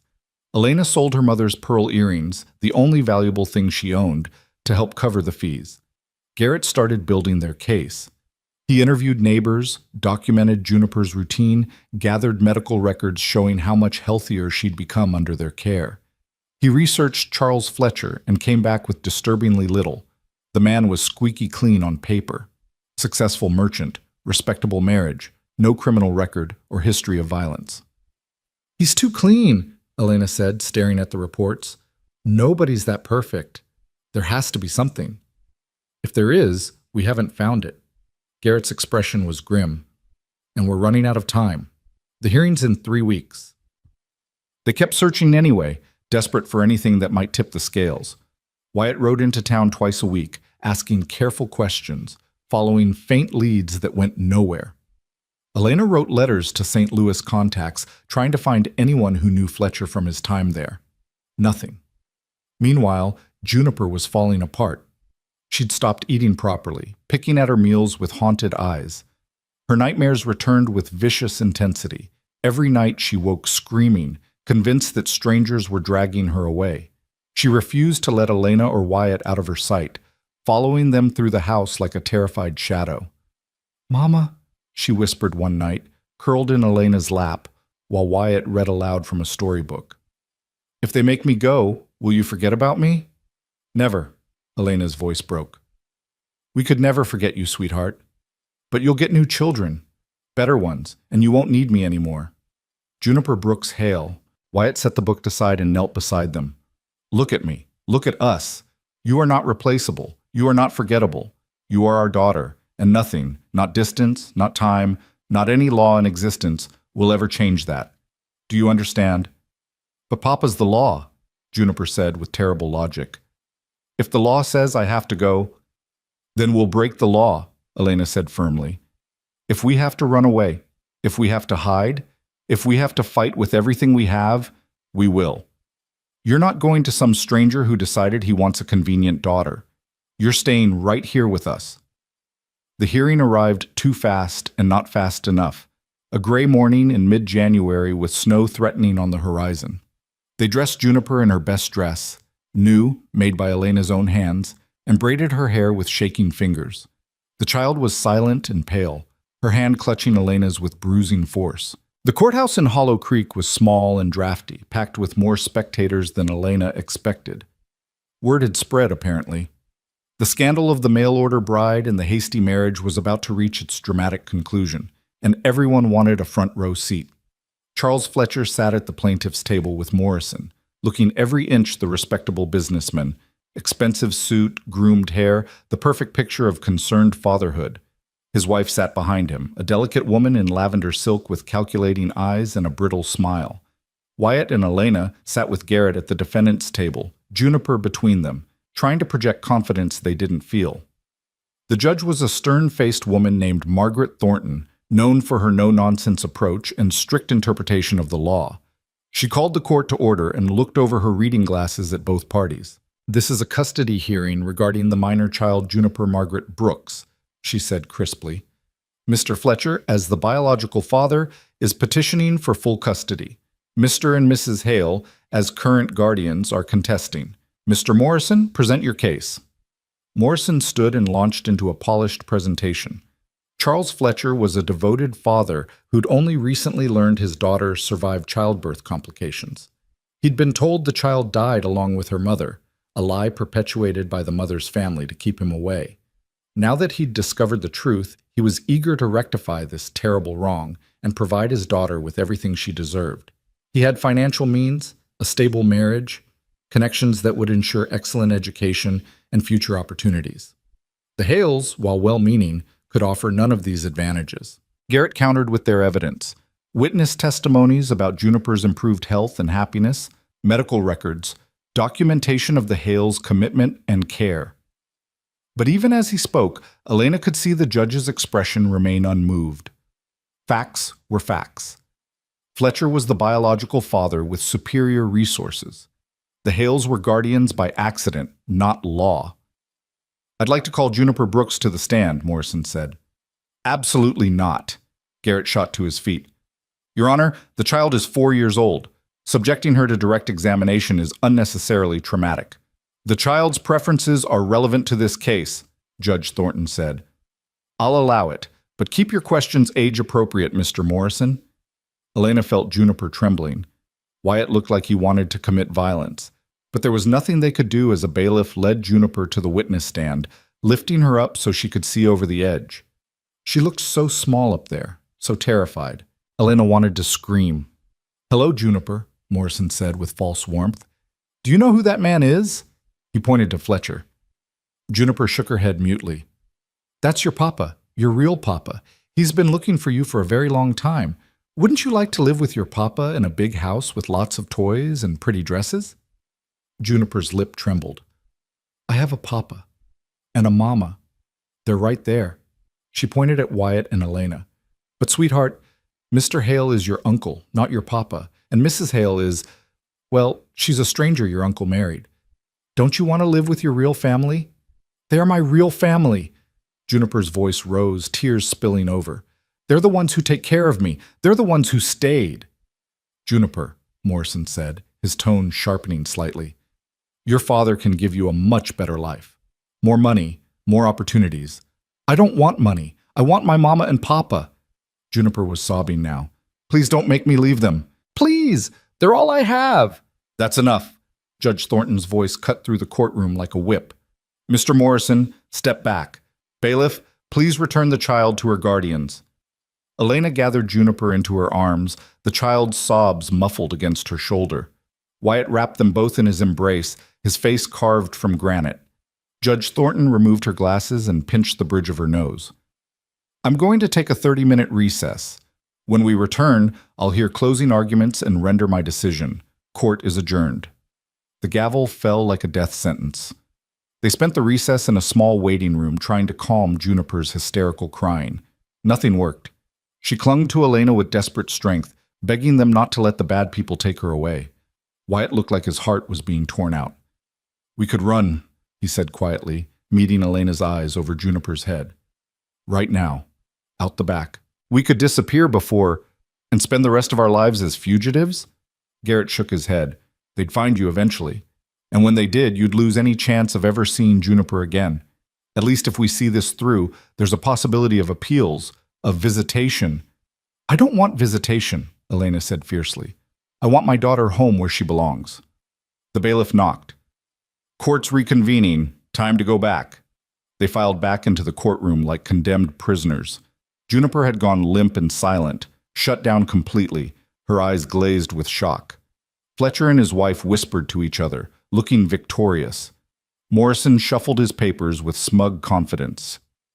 Judge Thornton returned to the bench, her expression unreadable. "I've reviewed all evidence and testimony," she began. "This is not an easy case. On one hand, we have a biological father with legitimate rights and substantial resources. On the other, we have guardians who've provided exemplary care and genuine love. Legally, the father's claim should prevail. However, Elena's heart stopped. However, Judge Thornton continued, I'm troubled by several factors. Mr. Fletcher claims he only recently learned his daughter survived. Yet my own investigation shows he made no effort to locate the child or her mother in the years following her birth. He sent no financial support, made no inquiries, showed no interest until his recent remarriage. This suggests that his current petition may be motivated more by convenience than genuine paternal concern. Fletcher's face went red. Morrison started to object, but the judge held up a hand. Furthermore, the child's reaction today speaks volumes. She is clearly bonded to the Hales, considers them her parents, and is terrified of being separated from them. While a child's preferences are not determinative, they are relevant, especially given her age and trauma history. Elena didn't dare breathe. Wyatt's hand found hers under the table, squeezing hard enough to hurt. That said, the judge continued, and Elena's hope crumbled, I cannot simply ignore biological paternal rights without substantial cause. Mr. Fletcher is correct that he has a legal claim to his daughter. Therefore, I'm ruling as follows. Temporary custody will remain with Mr. and Mrs. Hale for a probationary period of 6 months. During this time, Mr. Fletcher will have supervised visitation rights, 1 day per month, supervised by a court-appointed social worker. If, at the end of 6 months, the situation remains stable and the child continues to thrive with the Hales, we'll reconvene to discuss permanent custody arrangements. If, however, Mr. Fletcher can demonstrate genuine paternal commitment and the child develops a bond with him, we'll revisit the custody arrangement. This gives everyone time to prove their claims and gives Juniper time to adjust. The gavel fell. For a moment, nobody moved. Then the courtroom erupted in chaos. Morrison shouting objections, Fletcher demanding immediate custody, spectators whispering and gasping. But Elena heard none of it. She was staring at the judge, at this stern woman who'd just given them 6 months, 6 more months with their daughter, 6 months to figure out how to make this permanent. 6 months to win. Thank you, she whispered, knowing the judge couldn't hear. Thank you. Outside the courthouse, Fletcher cornered them on the steps, his face twisted with rage. You think you've won? He snarled at Wyatt. 6 months, that's all you've got. And then I'm taking what's mine. That girl is my blood, my property. She's not property, Elena said coldly. She's a child. Your child, supposedly, though you've never acted like it. You've poisoned her against me, filled her head with lies. We've loved her, Wyatt interrupted. Something you've never bothered to do.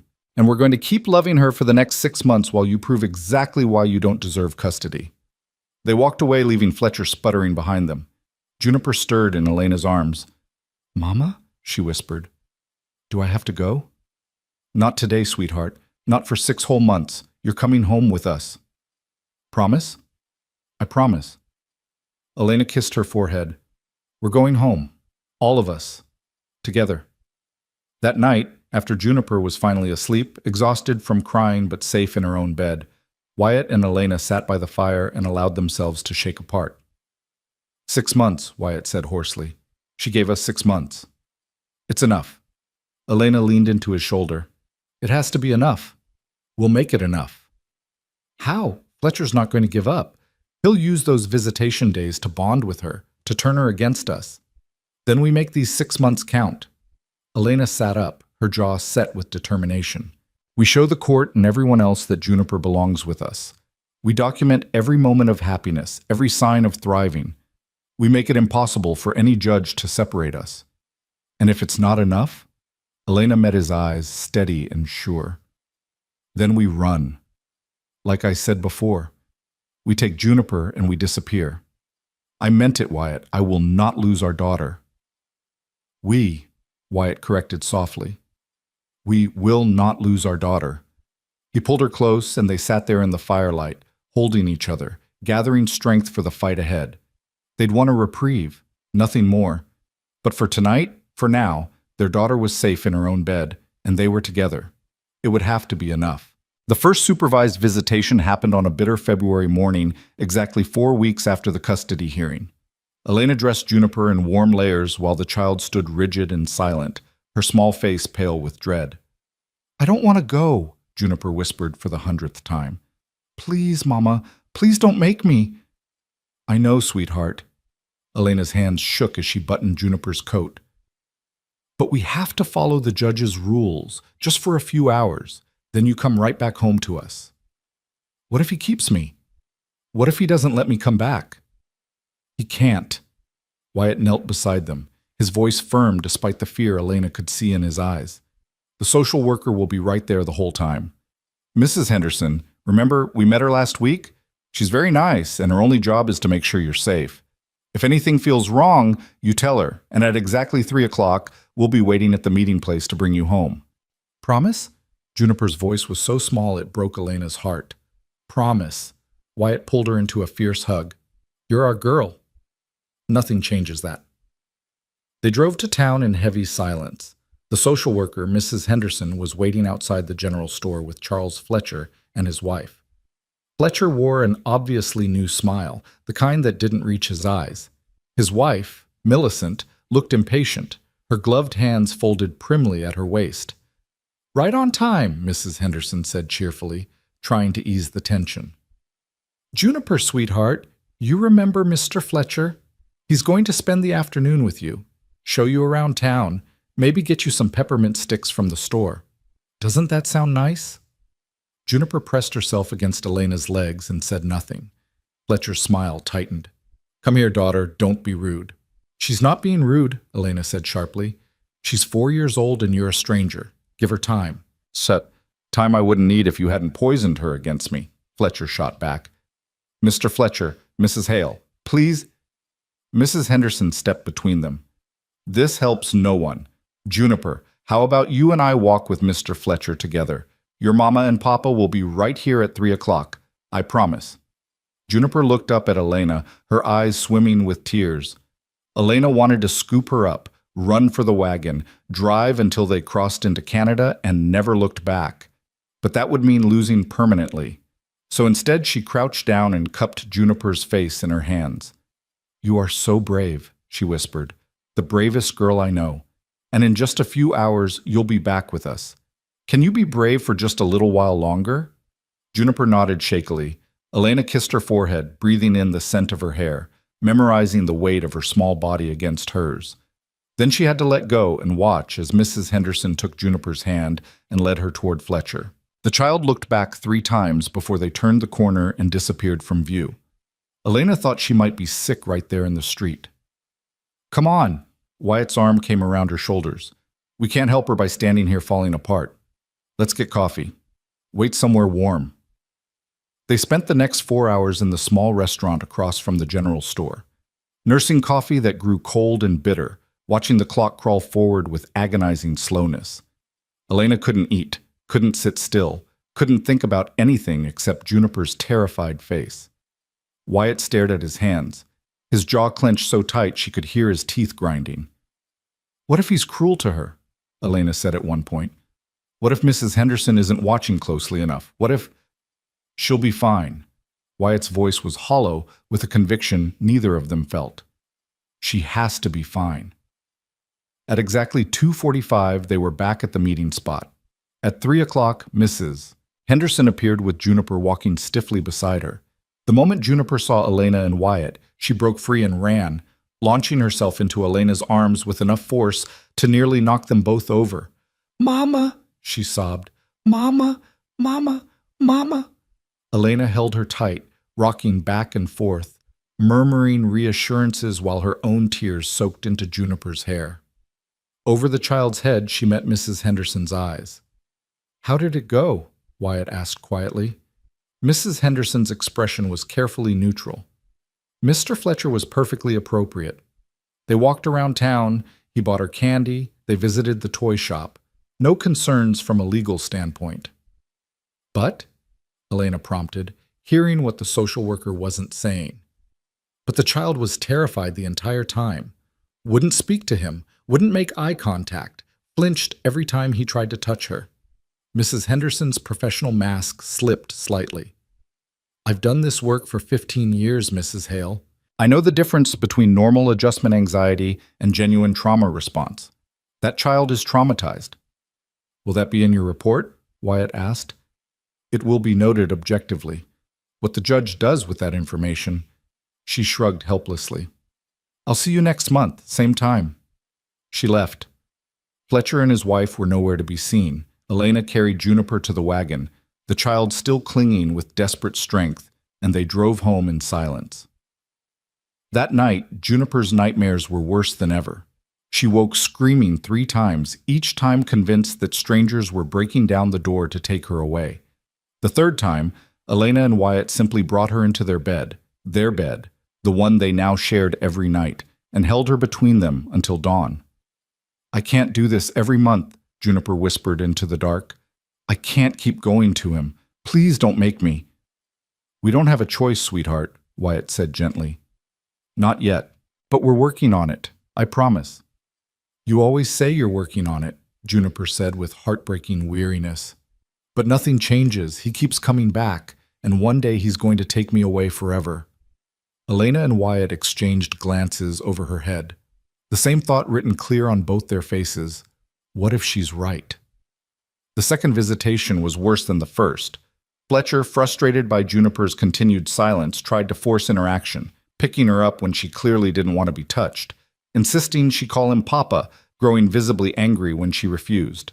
Mrs. Henderson intervened twice, and her report noted Fletcher's increasing impatience with the child's adjustment period.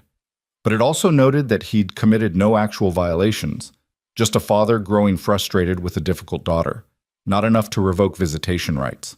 The third visitation, Fletcher brought expensive gifts, a porcelain doll with real hair, a music box that played tinkling melodies, a dress that cost more than Elena's entire wardrobe. Juniper accepted them with robotic politeness and left them all in the wagon when they got home. Elena found her later, curled up in the barn with the dress torn to shreds, the doll's face smashed against the wall. I hate him, Juniper said flatly when Elena found her. I hate him, and I hate her, and I hate that judge for making me see them. Why can't they just leave us alone? Oh, sweetheart. Elena sank down beside her in the hay. I know, I'm so sorry. Make it stop, Mama, please. You said you'd protect me. You promised. I'm trying. Try harder. Juniper's voice rose to a shout. You're the grown-ups. You're supposed to fix things, but you just keep making me go back to him, and he's awful, and he doesn't want me. He just wants to win, and I hate him. She dissolved into hysterical sobs. Elena held her daughter while she cried, feeling helpless and furious in equal measure. Wyatt found them an hour later, both cried out and exhausted, and carried Juniper inside without a word. That night, after Juniper finally slept, Elena and Wyatt sat at the kitchen table with Garrett, who'd ridden out despite the late hour after receiving an urgent message. We can't keep doing this to her, Elena said bluntly. These visitations are destroying her. She's regressed months in her healing. The nightmares are constant. She barely eats. She started pulling out her own hair when she thinks we're not looking. This is abuse, Garrett. Legal, court-ordered abuse. I agree, Garrett said heavily, and my report to the judge will reflect that. But Fletcher hasn't violated any rules. He's following the letter of the visitation order. Unless we can prove he's actively harming her during these visits, her terror isn't proof enough? Wyatt's voice was dangerous. Her trauma? Her breakdown tonight? Legally? No. The court will say she's adjusting, that it takes time for children to bond with estranged parents, that we're the ones making it harder by clearly poisoning her against him. Garrett ran a hand through his thinning hair. I've been doing this work for 30 years. I know what you're up against. The system is built to favor biological parents, especially fathers with means. And Fletcher knows exactly how to play it. He's careful, controlled, never crosses a line we can use against him. So what do we do? Elena demanded. Just keep sending her into hell once a month and hope the judge eventually sees reason? We keep documenting everything. Her reactions, her nightmares, her regression. We build a case that these visitations are harmful to her mental health.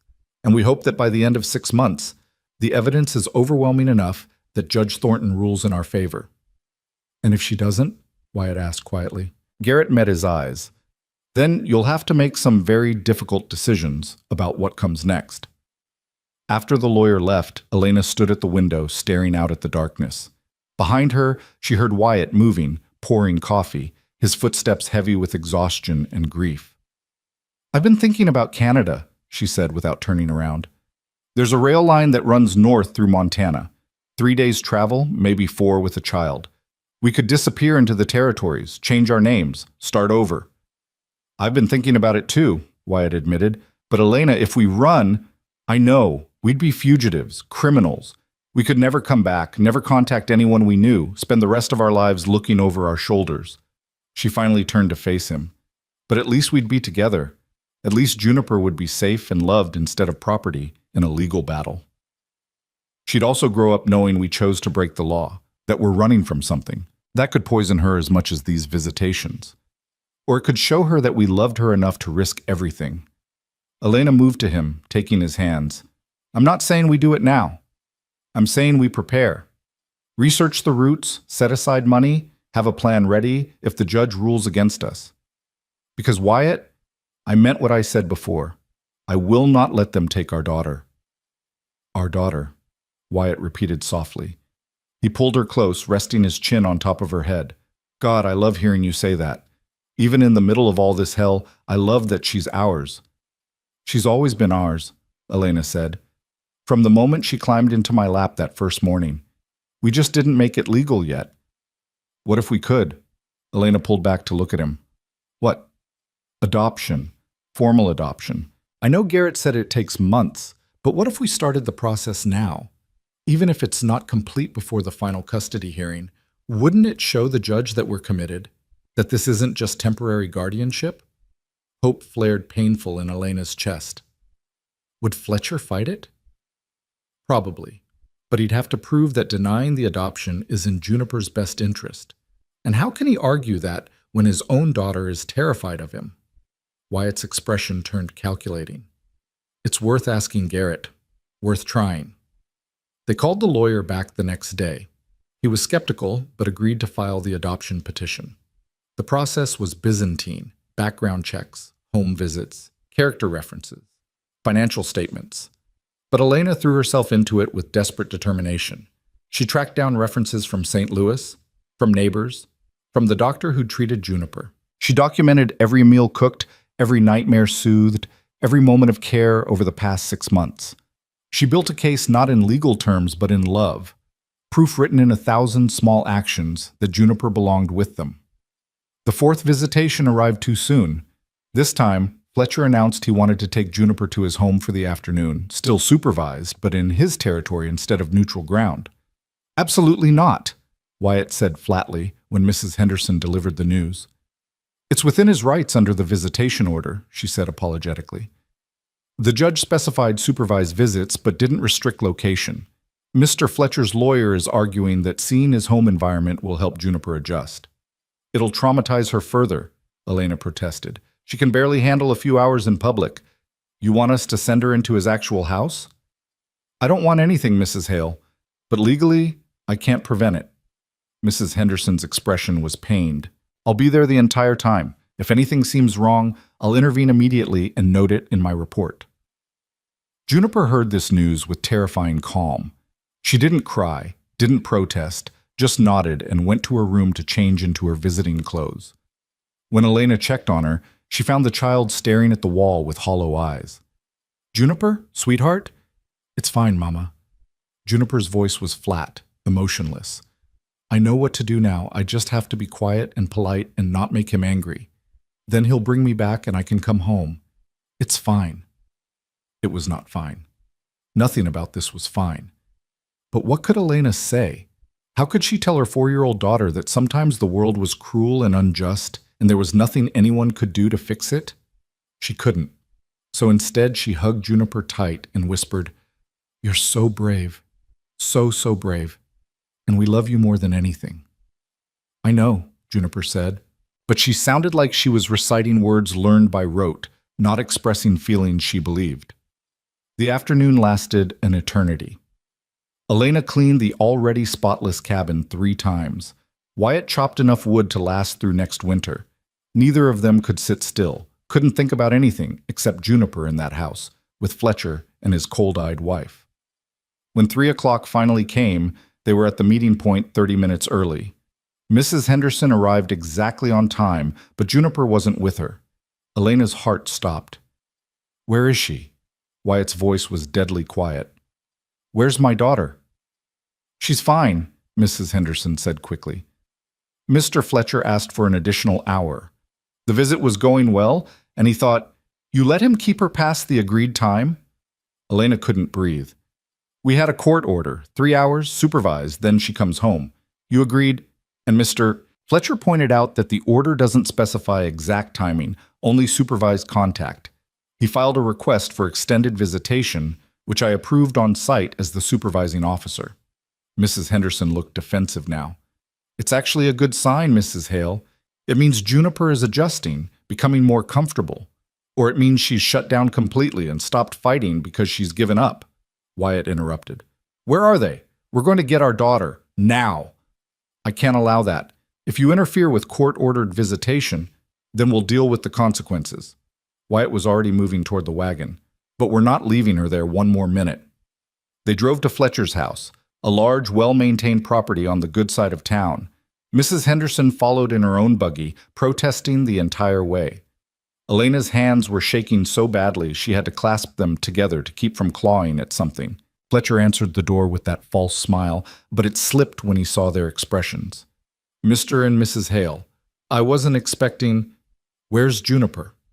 Elena pushed past him into the house. Juniper, sweetheart, where are you?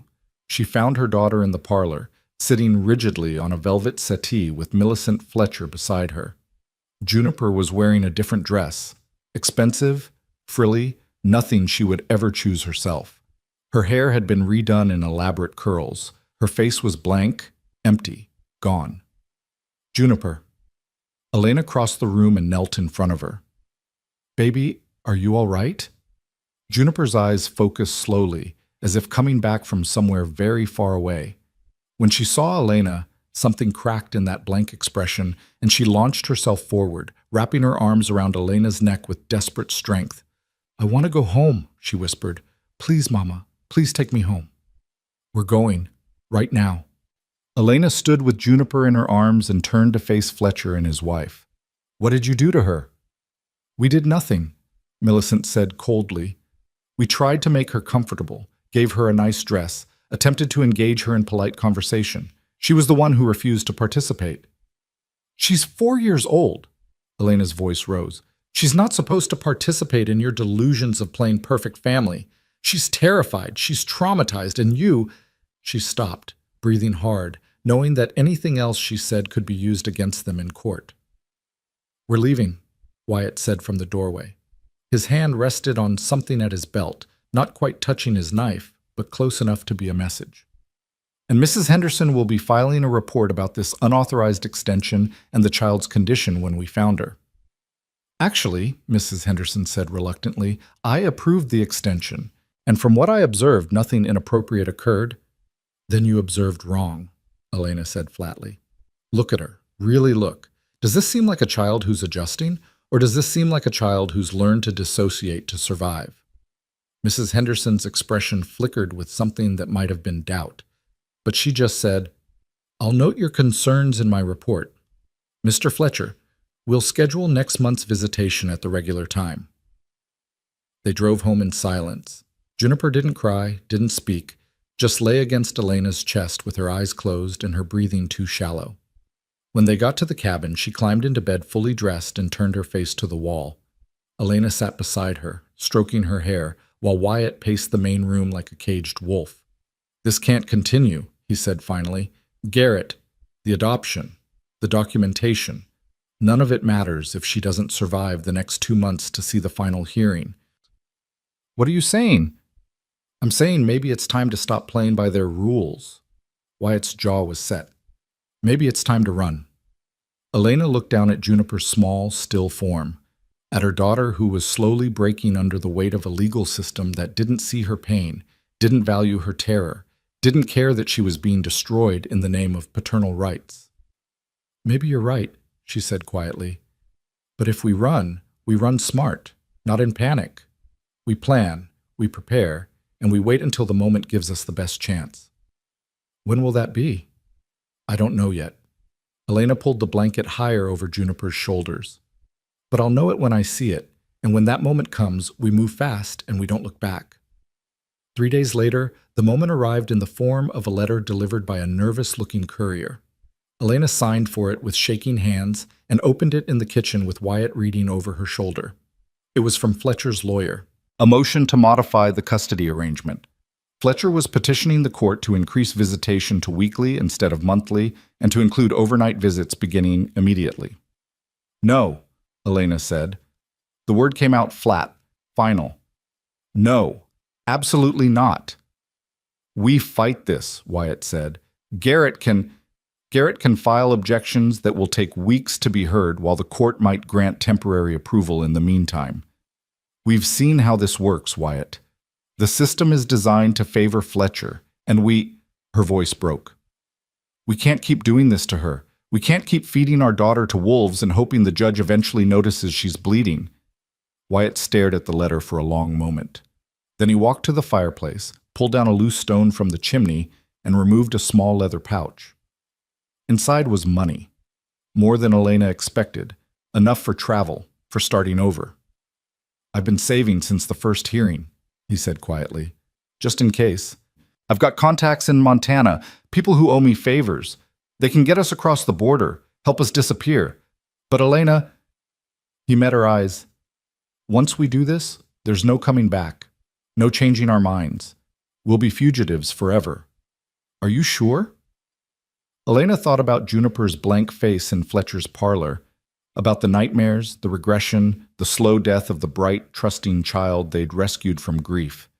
She thought about 6 more months of visitations that would destroy what little remained of her daughter's spirit. And she thought about a life on the run, hard, uncertain, dangerous, but together, safe, free. I'm sure, she said. We leave tonight. They spent the next hours in controlled chaos, packing only what they could carry, sorting through possessions to decide what was essential and what had to be left behind. Elena found herself crying over the strangest things, a mixing bowl she'd used every day, a quilt she'd made last winter, the curtains she'd sewn with such pride, pieces of the home she'd built, the life she'd finally thought was hers. But Juniper was worth more than any of it. They waited until well after dark, until they were certain the roads would be empty. Wyatt hitched the horses to the wagon and covered the bed with canvas. Elena dressed Juniper in layers of warm clothing, the child moving with sleepy confusion. Where are we going? Juniper asked. On an adventure, Elena said, forcing brightness into her voice. Somewhere far away where we can all be together without anyone bothering us. Forever? Forever. They were loading the last of their supplies when light blazed across the yard. Lanterns, multiple riders, voices shouting. Elena's heart plummeted. They'd waited too long. Someone had seen the letter, made calculations, anticipated their move. Sheriff Coleman dismounted first, his expression grim. Behind him came 3 deputies. And behind them, looking triumphant, came Charles Fletcher and his lawyer. Going somewhere, Hale? The sheriff asked. Just taking my family on a trip, Wyatt said carefully. Nothing wrong with that. At midnight? With all your possessions packed? Fletcher stepped forward, his smile vicious. I think not. Sheriff, these people are attempting to flee with my daughter. I demand you arrest them for attempted kidnapping. Now hold on, Coleman said. Let's not jump to conclusions. They're packed to run. Fletcher gestured at the wagon. Look at them. They were going to steal my child and disappear across the border. This is kidnapping, Sheriff. Arrest them, now. Elena pulled Juniper behind her, the child whimpering in fear.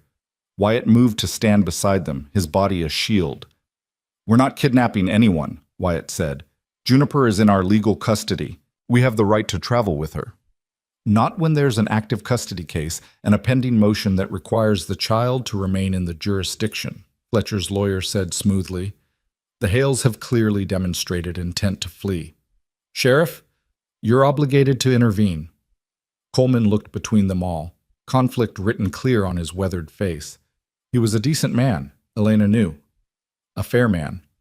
But he was also the law, and the law was about to destroy them. I'm sorry, Wyatt, he said, finally. But I can't let you leave, not like this. You'll have to come into town, appear before the judge in the morning, sort this all out properly. And if we refuse? Wyatt's hand moved to his rifle, still secured on the wagon. Then I arrest you for resisting lawful orders, and the child goes with Mr. Fletcher tonight. Coleman's voice was heavy with regret. Don't make this worse than it has to be. They were trapped, caught between losing Juniper tonight or losing their freedom and facing charges that would guarantee Fletcher got custody. Either way, they lost. Elena felt the weight of that reality settle over her like a shroud. This was it, the end of their fight, the moment when all their desperate planning amounted to nothing because the system had finally cornered them with no escape. Then a small voice spoke up from behind her. I don't want to go with him. Everyone turned to look at Juniper. She stood straight despite her trembling, her small face set with determination that broke Elena's heart. "I don't want to go with the man who says he's my papa," Juniper said, louder now. "He's not my papa. Papa Wyatt is my papa, and Mama Elena is my mama. They're the ones who love me. They're the ones who stayed. And if you make me go with that man, I'll run away. I'll keep running away until I get back to my real family, because they're mine and I'm theirs, and you can't change that with papers and judges and rules." Silence crashed down. Even Fletcher seemed stunned by the fierce conviction in her small voice. "The child has been manipulated," he started. "The child," Judge Thornton's voice cut through the night, "has made her feelings abundantly clear." Everyone spun around. The judge sat in a small buggy at the edge of the yard, wrapped in a heavy cloak, Mrs. Henderson beside her. How long had they been there? How much had they heard? "Your Honor," Fletcher said quickly, "I can explain—" "You can be quiet," Thornton said crisply. "Sheriff Coleman, thank you for your timely message. Mrs. Henderson, your concerns were well-founded." She climbed down from the buggy and approached Elena and Wyatt, her sharp eyes taking in the packed wagon, their desperate faces, Juniper clinging to Elena's skirts. "You were really going to run," she said quietly. "Yes, Your Honor," Elena said, seeing no point in lying. "We were going to take our daughter and disappear rather than watch her be destroyed by this custody battle." "Your daughter," Thornton repeated. "Not Mr. Fletcher's." "Ours," Wyatt said firmly, "in every way that matters." The judge turned to look at Fletcher. "And you, Mr. Fletcher, you filed a motion for increased visitation knowing full well this child is terrified of you, knowing that each visit traumatizes her further, knowing that you're causing her genuine harm. Why?" "She's my daughter." "She's your biological offspring," Thornton corrected coldly. "There's a difference. I've read Mrs. Henderson's reports. All of them. Including the ones where she noted concerns that she was pressured not to emphasize. I've reviewed the documentation the Hales submitted for their adoption petition, and I've spent the last 3 days conducting my own investigation into your character, Mr. Fletcher." Fletcher's face went pale. "Did you know," Thornton continued conversationally, "that you have another child? A son, born 7 years ago to a woman in Denver. A woman you also abandoned when she became inconvenient, or that you've been sued 3 times for breach of contract in business dealings, or that your current wife married you specifically because her family's money was running out and she needed a provider." The judge's smile was knife-sharp. "You're not interested in Juniper because you love her or even want her. You're interested because your wife needs a child to maintain her social status, and claiming your biological daughter is cheaper and faster than adoption. Am I wrong?" Fletcher said nothing. His silence was answer enough. Thornton turned back to Elena and Wyatt. "You were prepared to become fugitives for this child." "Yes," Elena said simply. "I'd do anything for her. We both would. Even though it would mean giving up this home, this life, everything you've built." "She's our daughter," Wyatt said. "She's worth more than everything else combined." The judge studied them for a long moment. Then she looked down at Juniper. "Child, do you understand what's happening here?" "Yes, ma'am," Juniper said, her voice small but steady. "The man wants to take me away from my mama and papa, but I don't want to go. I want to stay with my family." "And if I ruled that you had to go with Mr. Fletcher, what would you do?" "I'd run away," Juniper said with absolute conviction, "over and over until I got back home, because they love me and I love them, and that's what makes us a family. Not blood, not papers, love." Out of the mouths of babes, Elena thought, her throat closing with tears. Judge Thornton nodded slowly.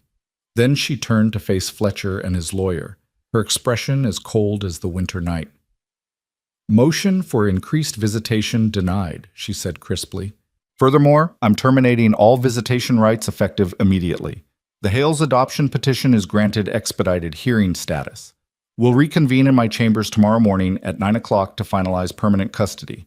Mr. Fletcher, I strongly suggest you don't contest this ruling unless you want me to investigate child abandonment charges. Are we clear?" Fletcher's mouth opened and closed like a landed fish. His lawyer looked equally stunned. "Your Honor, this is highly irregular," the lawyer tried. This entire case has been irregular, Thornton snapped. I've watched a biological father use the court system to terrorize a child for months, while two people who genuinely love her have been forced to stand by helplessly. I'm done watching. The law is meant to protect children, not deliver them to the highest bidder or the most persistent parent. And in this case, protection means staying with the Hales, permanently. Any objections can be filed with the appeals court, after I've already signed the final adoption papers. She turned to Elena and Wyatt, and her expression softened slightly. Go inside, she said gently. Unpack your wagon. This is your home, and that child is your daughter. As of 9 o'clock tomorrow morning, it will be legal and permanent, and no one will ever be able to challenge it again. You have my word. Elena couldn't speak, couldn't move, couldn't process that this nightmare might actually be ending. Wyatt found his voice first. Thank you, Your Honor. We'll be there at 9. See that you are. Thornton climbed back into her buggy. And Hales? Next time you're planning to flee the jurisdiction, at least wait until after dark. She drove away. Fletcher and his lawyer followed after a moment of sputtering outrage, their threats and protests fading into the distance. The sheriff and his deputies left more slowly, Coleman pausing to tip his hat to Wyatt. For what it's worth, he said quietly, I'm glad it worked out this way. That little girl belongs with you. Then they were alone in the yard, the three of them, with a wagon packed for a journey they no longer needed to take. Juniper looked up at Elena with wide, hopeful eyes. Does this mean I can stay? Forever and ever? Forever and ever, Elena promised, pulling her close. You're ours now. Really, truly, legally ours. No one can ever take you away again. Juniper burst into tears. Not the scared, panicked crying of the past months, but huge, gulping sobs of relief and joy. Elena sank to the ground, holding her daughter while Wyatt wrapped them both in his arms, and they stayed like that for a long time, crying together in the cold Wyoming night. They were a family. Finally, permanently, irrevocably. And nothing would ever tear them apart again. They spent that night unpacking the wagon by lamplight, putting each item back in its place like an act of reclamation. Elena hung the curtains she'd nearly left behind. Wyatt returned his tools to the barn. Juniper carefully arranged her few toys on the shelf beside her bed, touching each one as if to confirm it was real, that she was really staying, that this was truly home forever. Mama, she called from her room, can I sleep with you and Papa tonight? Of course, sweetheart, Elena called back, always. They made a nest of blankets in the big bed, Juniper between them like she'd been so many nights during the worst of the nightmares. But tonight felt different. Tonight there was no fear coloring the darkness, no dread of what morning might bring. Just peace, hard-won and precious, settling over them like the first snow. I can't believe it's really over, Elena whispered into the dark. Juniper had fallen asleep almost instantly, exhausted by emotion. After all those months of fighting, of being terrified every single day, it's just over. Not quite over, Wyatt corrected softly. We still have to appear before the judge tomorrow. Make it official. Do you think she'll really grant the adoption, or was that just something she said to get Fletcher to back down? Judge Thornton doesn't strike me as someone who says things she doesn't mean. Wyatt's hand found Elena's over Juniper's sleeping form, their fingers intertwining. We'll be there at 9 o'clock. We'll sign whatever paper she puts in front of us, and then Juniper will be ours. Legally, permanently, irrevocably. Ours, Elena breathed. Our daughter. Our daughter, Wyatt agreed. And you, he paused, seeming to gather courage. You're my wife, not just on paper anymore, not just for convenience or protection. You're my wife because I love you, Elena, because I choose you. Every day, for the rest of my life, I choose you. Elena's eyes burned with tears. I choose you too. I think I have been since the day you punched Silas Dorman for insulting me. Maybe even before that.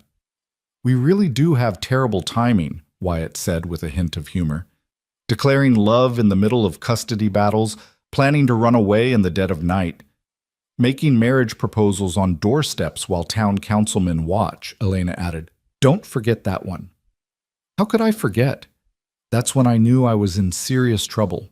You stood there in your nightgown with snow in your hair, telling those men exactly what you thought of their judgment, and I thought, that's the woman I want beside me for the rest of my life. Even though I came with considerable baggage and legal complications, especially because of that, Wyatt leaned over Juniper to kiss Elena softly. You're strong, Elena, stronger than anyone I've ever met. You survived things that would have broken most people, and you came out the other side still capable of love, still willing to fight for what matters. That's not baggage, that's courage. Elena kissed him back, tasting salt from tears she hadn't realized were falling.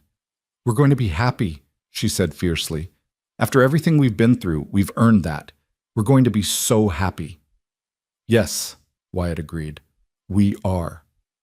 They fell asleep tangled together, a family bound by choice and love and the fierce determination to never let anything tear them apart again. Morning came too fast and too slow at once. Elena woke before dawn and lay there listening to Wyatt's steady breathing, Juniper's soft snores, the familiar sounds of home. In a few hours, everything would be different. Legal, permanent, real in ways that even their marriage hadn't quite made real. She dressed carefully in her best dress, still worn, still mended in places, but clean and pressed. Wyatt wore the suit he'd been married in, brushing dust from the shoulders with hands that shook slightly. Juniper wore the new dress Elena had made her, the one that had been packed for their escape, blue calico with white flowers, a ribbon at the waist. She looked beautiful and solemn and achingly young. Are you nervous? Elena asked as she braided Juniper's hair. A little, Juniper admitted. What if the judge changed her mind? What if Mr. Fletcher comes back and makes her give me to him? That's not going to happen. Elena tied off the braid with a ribbon. Judge Thornton gave us her word, and I trust her. Do you really? Or are you just saying that to make me feel better? Elena turned Juniper around to face her. I really trust her. She could have ruled for Mr. Fletcher months ago. He had the law on his side, he had money, he had every advantage, but she gave us 6 months to prove we were the better choice. And last night, when she saw us pack to run away rather than lose you, she understood.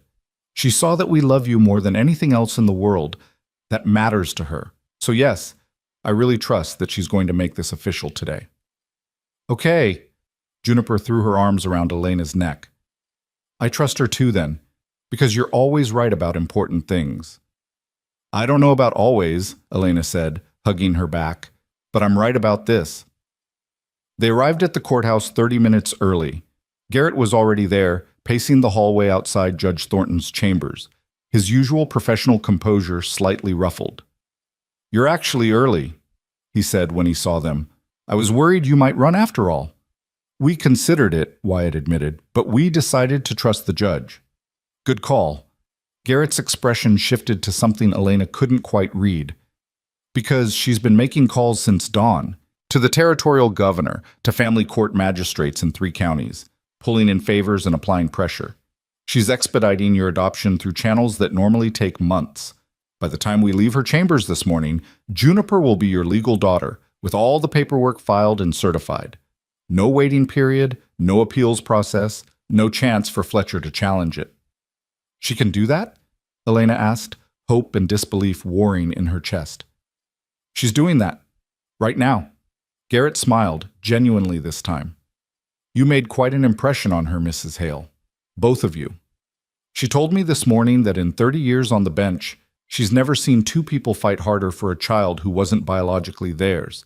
She said you reminded her why she became a judge in the first place, to protect children, not legal abstractions. The door to the judge's chambers opened. A clerk stepped out. The judge will see you now.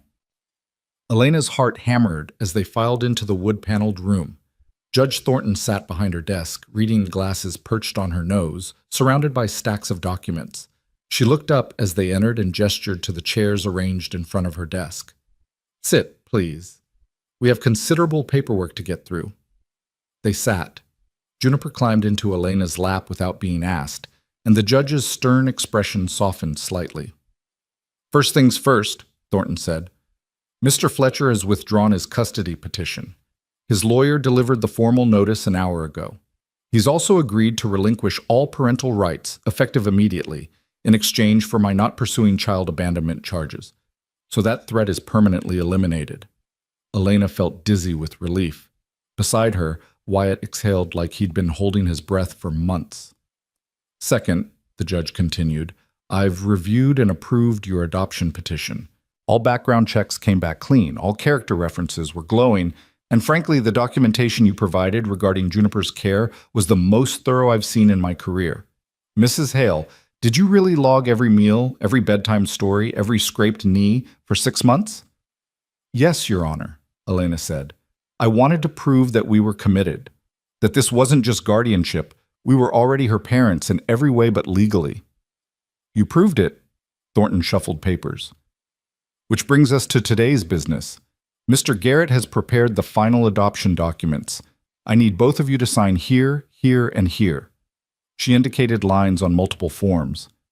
This legally terminates any connection between Juniper Margaret Brooks and Charles Fletcher, and establishes her as Juniper Margaret Hale, legal daughter of Wyatt Brooks Hale, and Elena Catherine Hale. Do you understand the permanence of what you're signing? Yes, they said in unison. Then sign. Elena signed with shaking hands, watching her name appear next to Wyatt's on line after line. Mother, father, legal guardians, adoptive parents. Each signature felt like a declaration, a promise, a vow more binding than any wedding ceremony. When the last document was signed, Judge Thornton gathered them all, affixed her seal and signature with decisive strokes, and handed a certified copy to Garrett. File these with the county clerk immediately, she instructed. I want them on record before noon. Garrett nodded and left quickly. Thornton turned back to Elena, Wyatt, and Juniper. Congratulations, she said simply. You're officially a family, legally, permanently, and, if you'll forgive an old judge, getting sentimental, beautifully. I've watched you fight for each other with a ferocity that most biological families never achieve. You've earned this. Thank you, Wyatt said roughly, for everything, for believing in us when the law said you shouldn't, for seeing past the surface to what really mattered. Thank me by being good parents to that child. Thornton looked at Juniper, who was staring up at her with wide, wondering eyes. And you, young lady, you were very brave through all of this, braver than many adults I know. Your parents are lucky to have you. I'm lucky to have them, Juniper said softly. They saved me. You saved each other, the judge corrected. That's what families do. Now go home, celebrate, and don't come back to my courtroom unless it's for something pleasant, like a marriage anniversary or to show me baby pictures. They left the courthouse in a daze. The sun had broken through the morning clouds, painting everything gold. Elena kept touching the certified adoption papers in her pocket, needing the physical proof that this was real. We should do something, Wyatt said as they climbed into the wagon. Mark the occasion somehow. Celebrate. Can we go home? Juniper asked. I just want to go home and know that it's really home forever now, that nobody can make me leave. Then that's what we'll do. Elena kissed the top of her head. We'll go home. The ride back to the ranch felt different somehow, lighter, brighter, as if the landscape itself was celebrating with them. When they pulled into the yard, everything looked exactly the same and completely transformed. The cabin was still rough-hewn logs and patched windows. The barn still needed repairs. The fences still sagged in places. But it was theirs, their home, their land, their life, and nobody could ever take it away. Elena spent the afternoon baking, a cake with the last of their good flour and sugar, something sweet to mark the sweetness of the day. Juniper helped, getting more flour on herself than in the bowl, laughing with a freedom Elena hadn't heard in months. Wyatt came in from chores smelling of horses and hay, and instead of washing up immediately, he swept them both into a hug that lifted them off their feet. My girls, he said into Elena's hair. My family. They ate cake for dinner, impractical and perfect, sitting around the table that had witnessed so many meals, so many quiet moments of becoming a family without quite knowing it yet. Juniper told elaborate stories about what she'd do now that she could stay forever. Plant a garden in spring, learn to ride Wyatt's big mare, get a kitten to keep in the barn. Her plans stretched into years, into a future she'd been too frightened to imagine before. After dinner, after Juniper was tucked into bed with promises that yes, they'd still be here in the morning, and yes, this was really forever, Elena and Wyatt sat on the porch watching the sun set over the mountains. I keep thinking I'm going to wake up, Elena said. that this is all some beautiful dream, and I'll open my eyes to find myself back on that train platform, freezing to death. You're not dreaming. Wyatt pulled her close. This is real. We're real. That little girl sleeping in the next room is our daughter, and we get to watch her grow up. We get to be her parents. We won. We did. Elena leaned into his warmth. After everything, all the fear and fighting and desperate plans, we actually won. You know what the best part is? Wyatt's voice was soft with wonder. This isn't the end of the story. This is the beginning. We get to build a life now. A real life without looking over our shoulders or counting down to the next crisis. Just life. Normal, boring, beautiful life. With all the normal, boring, beautiful things, Elena smiled. Morning coffee and evening chores and watching Juniper grow, teaching her to read better, to sew, to ride, dealing with childhood illnesses and scraped knees and temper tantrums. All of it. All of it, Wyatt agreed. And maybe, he paused, seeming to gather courage, maybe eventually there'll be more brothers or sisters for Juniper, if you want that. Yes. Elena didn't let him finish. Yes, I want that. I want everything with you. A house full of noise and chaos and love. I want to grow old on this ranch watching our grandchildren play in that yard. I want all of it. Even the hard parts, the Wyoming winters and the money troubles and the 100 things that will inevitably go wrong. Especially the hard parts. Elena turned to face him. Because we've already survived the worst things, Wyatt. We survived the platform and the custody battle and all the terror in between. Everything else is just weather. He kissed her then, slow and deep and full of promise. When they finally broke apart, stars were beginning to appear in the darkening sky. I love you, Wyatt said. I don't think I say it enough, but I love you, Elena Hale. I love your strength and your stubbornness and the way you fight for what matters. I love how you turned this house into a home. I love watching you with Juniper, seeing you be the mother I knew you'd be from the moment she climbed into your lap that first morning. I love you. Everything about you. I love you too. Elena's voice caught. I love your quiet kindness, the way you protect without smothering. I love how you see people, really see them, not just what's on the surface. I love that you looked at a frozen stranger on a train platform and decided she was worth saving. I love that you look at Juniper and see your daughter, not some obligation you inherited. I love you, Wyatt Hale, and I'm so grateful I get to spend the rest of my life loving you. They sat there long into the night, wrapped in each other and in the knowledge that they'd built something rare and precious. Not perfect. Nothing real was ever perfect, but real and chosen and worth every moment of fear it had taken to get here. Spring came early that year, melting the snow and turning the valley green with startling speed. Elena planted a garden with Juniper's enthusiastic help, teaching her the names of seeds and how deep to press them into the earth. Wyatt repaired fences and brought in new stock, 3 milk cows, a dozen chickens, 2 pigs that Juniper immediately named and refused to think of as future bacon. Life settled into rhythms both old and new. Morning coffee and breakfast together, Wyatt's kiss goodbye before he headed out to work. Juniper's lessons at the kitchen table while Elena kneaded bread or mended clothes. Lunch brought Wyatt back in, dusty and tired, but always with a smile for his girls. Afternoons were for chores and play in equal measure. Elena teaching Juniper to sew while Wyatt taught her to ride, all of them working together in the garden, laughter floating across the valley. Evenings were for stories and songs, for Juniper's elaborate drawings that now featured 3 stick figures holding hands in front of their house, always smiling. For quiet conversations between Elena and Wyatt after their daughter was asleep, planning futures and dreaming dreams that no longer felt impossible. The town's gossip eventually died down, replaced by new scandals and fresh meat for the rumor mill.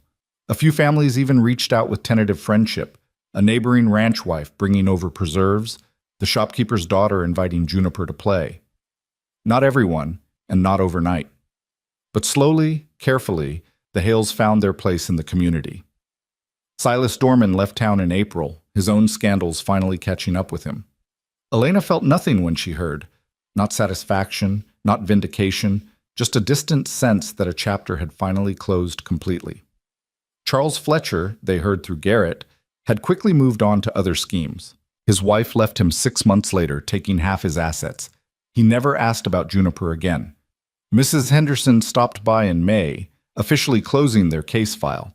She found Juniper in the garden, dirty and laughing, helping Elena transplant tomato seedlings while Wyatt built a trellis nearby. The scene was so ordinary, so perfectly domestic, that the social worker actually teared up. "I just needed to see for myself that it worked out," she said. "That she's happy." "She's more than happy," Elena said, watching Juniper chase a butterfly through the rows of vegetables. "She's home." "Yes," Mrs. Henderson agreed. "She really is. You know, in 15 years of this work, I've seen a lot of placements. Most are adequate, some are good. Very few are—" She gestured helplessly at the scene before them. "This, perfect in all the ways that matter." "We're not perfect," Wyatt said from his work on the trellis, "but we love her. That's enough." "More than enough," Mrs. Henderson gathered her things. "I won't bother you again. This case is closed, permanently, with the highest recommendation in my report. If you ever need anything, character reference, legal support, anything at all, you just send word." She left. Elena and Wyatt exchanged glances over Juniper's head, matching smiles of satisfaction and relief. "We really did it," Elena said. "We built the life we wanted." "We're building it," Wyatt corrected. "Still building it, every day." Summer arrived in waves of heat and abundance. The garden flourished under Elena and Juniper's care, producing more vegetables than they could eat. Elena learned to can and preserve, filling the root cellar with jars of tomatoes and beans and pickles that glowed like jewels in the dim light. Wyatt brought in a good crop of hay, enough to see the animals through next winter with some to sell. They weren't rich, would probably never be rich, but for the first time in years they were comfortable, secure, safe. In August, Elena realized she was pregnant. She knew before she missed her monthly courses, knew from the way her breasts ached and smells made her queasy, and she cried at the smallest things. She waited a week to tell Wyatt, needing to be absolutely certain, needing to wrap the knowledge around herself like a secret treasure. When she finally told him, after Juniper was asleep, sitting on their bed with his hands in hers, he went absolutely still. "A baby?" he said, voice hushed with wonder. "We're having a baby." "Yes?" Elena searched his face for any sign of regret or fear. "Are you happy? I know we didn't plan—" "Happy?" Wyatt laughed, the sound cracking with emotion. "Elena, I can't even find words. Yes, I'm happy, I'm terrified and overwhelmed and so happy I could burst." He pulled her close, cradling her like she was made of glass, and she felt him shaking with tears he was trying to hold back. "We're going to have a baby," he whispered into her hair. "Our baby. A little brother or sister for Juniper. God, Elena, we get to do this. We get to build this family." They told Juniper the next morning over breakfast. Her reaction was pure, uninhibited joy, shrieking and dancing and immediately launching into plans for the baby's name, what toys she'd share, how she'd teach the baby everything important. "I'm going to be the best big sister," she declared with fierce conviction.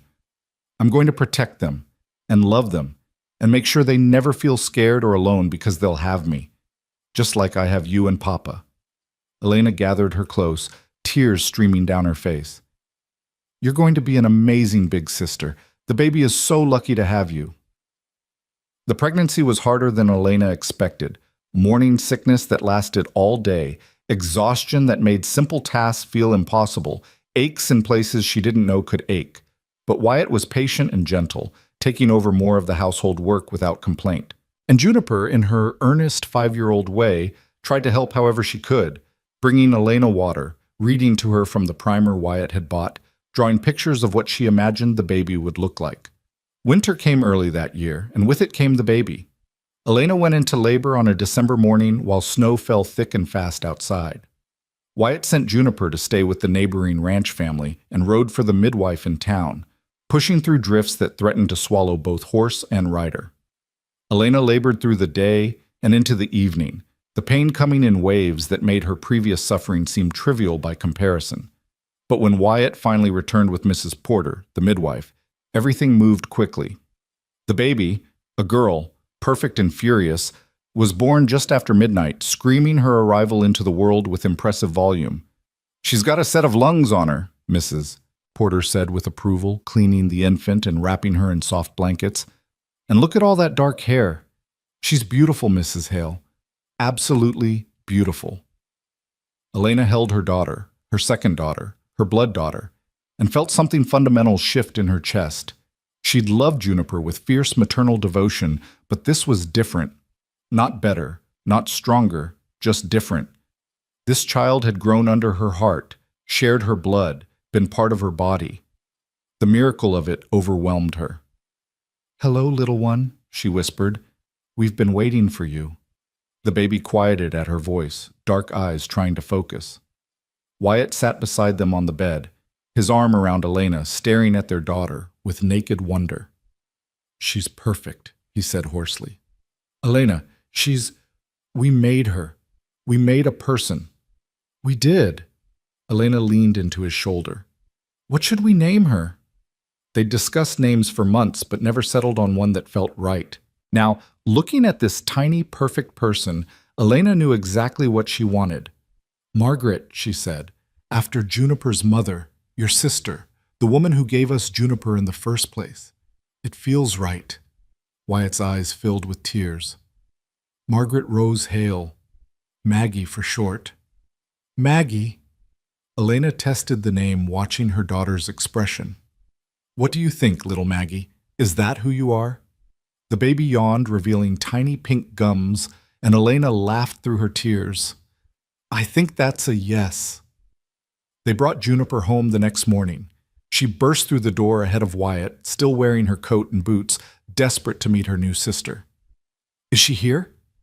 Can I see her? Is she beautiful? Does she have all her fingers and toes?" The questions tumbled out in a breathless rush. "Come here, sweetheart." Elena patted the bed beside her. "Come meet your sister." Juniper climbed up carefully, her eyes huge as she looked at the bundle in Elena's arms.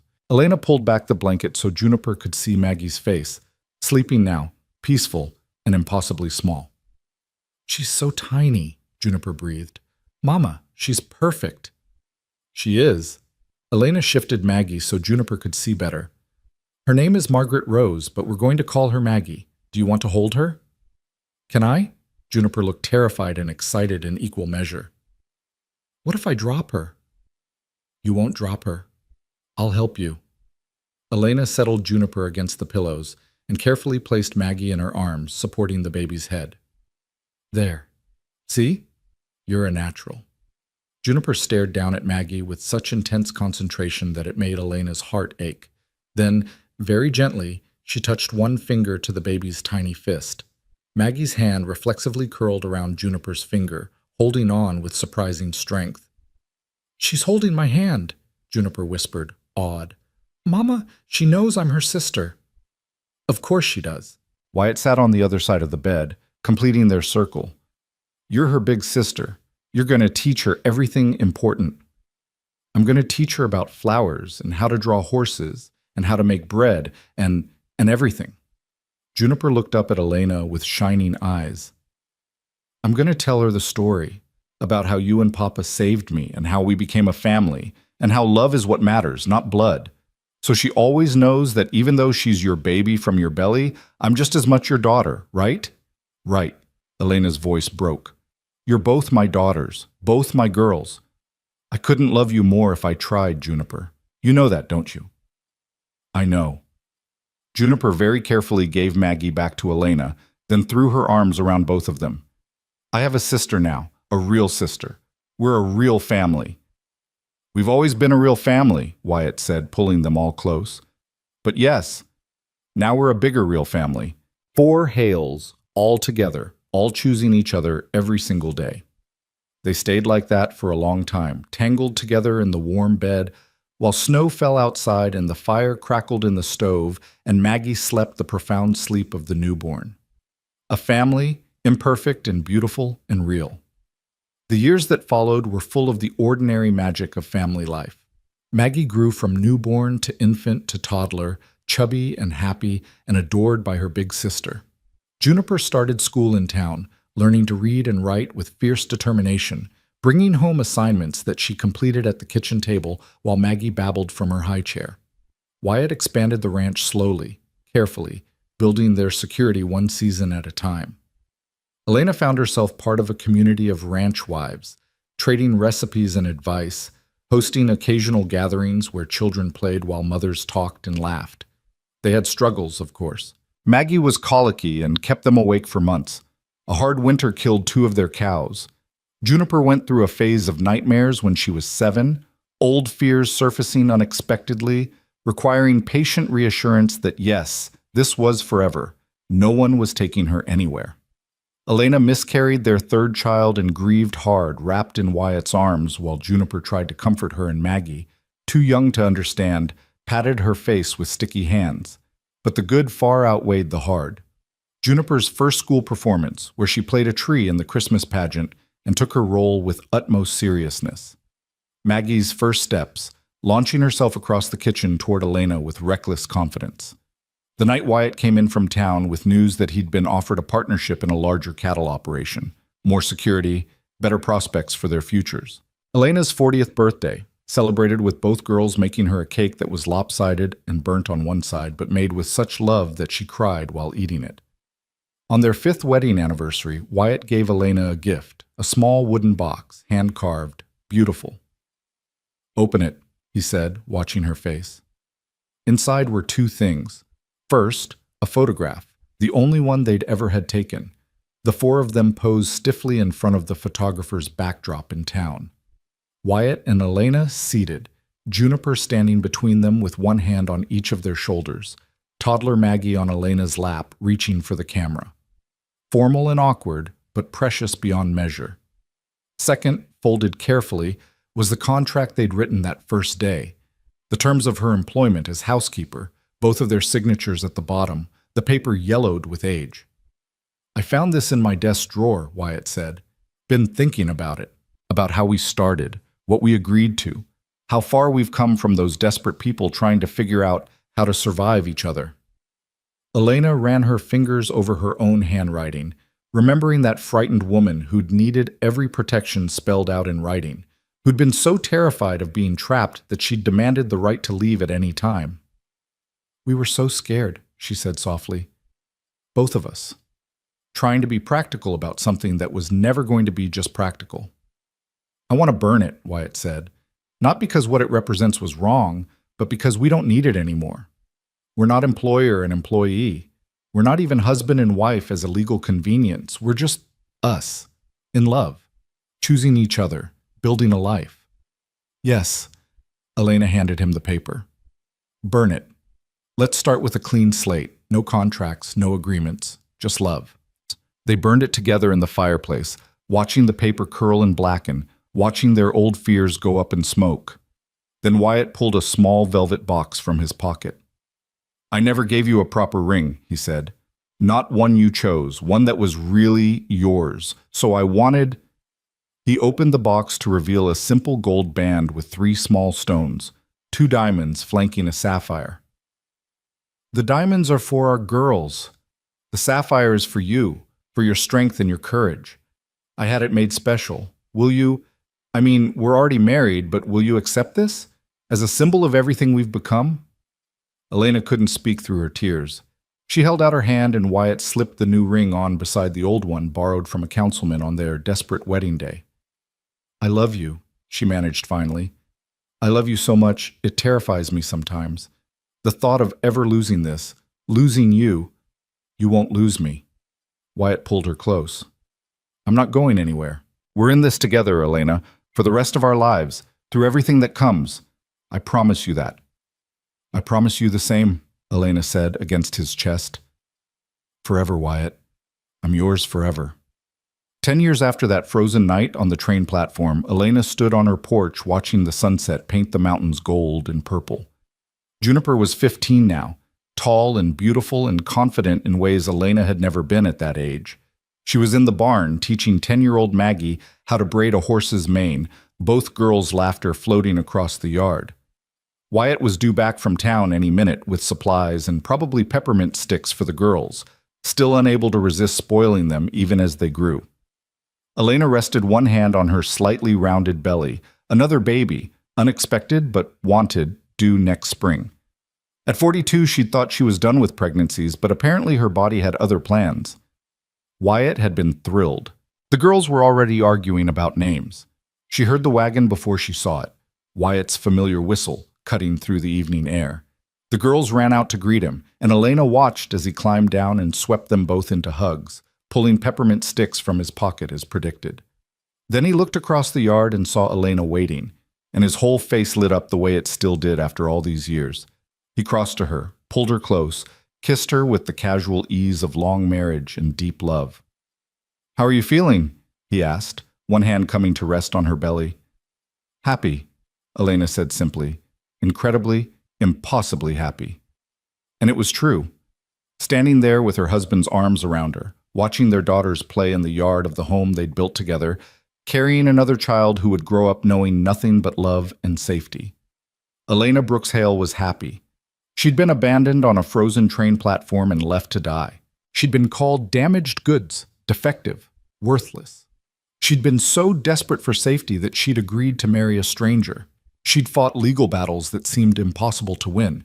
She'd been hours away from running away to Canada like a fugitive. And now she was here. Home. Surrounded by family.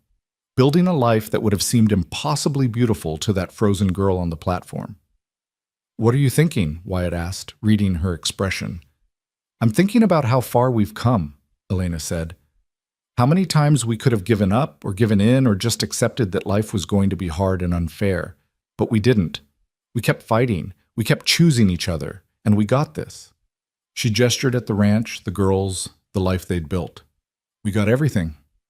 "We did." Wyatt kissed her forehead. "And we're going to keep getting it, every single day, for the rest of our lives. Promise?" "Promise." Later that night, after dinner was eaten and dishes washed, after the girls were in bed and the cabin was quiet, Elena and Wyatt sat on the porch one more time. The stars were impossibly bright, the air sharp with coming autumn. From somewhere in the distance, a coyote called to the moon. "Do you ever wonder what would have happened if things had gone differently?" Elena asked. "If Fletcher had won custody? If Judge Thornton had ruled against us? If you'd never been in town that night I was left on the platform?" "Sometimes," Wyatt admitted, "but only in passing. Because the reality is what matters. We did find each other. Thornton did rule for us. Fletcher did back down. And now we're here, and this is real, and I don't need to wonder about anything else." "I used to wonder if I deserved this," Elena said quietly. "This much happiness, this much safety. After everything that happened before, the injury, the poverty, being rejected, I wondered if I'd somehow earned that through some cosmic accounting. And if I had, then maybe I didn't deserve the good that came after. And now? Now I know that's not how life works. Bad things happen to people who don't deserve them. Good things happen to people who don't deserve them. The universe doesn't keep accounts." Elena took Wyatt's hand. "What matters is what we do with what we're given. I was given a second chance when you offered me shelter, given another when Juniper claimed me as her mother, given a third when you proposed marriage to protect me. And I grabbed every single one with both hands and held on tight. That's what I deserved, not the happiness itself, but the chance to fight for it." "And you did fight," Wyatt said. "Like hell. You're the strongest person I've ever known, Elena. You've made this life as much as any of us, more than any of us.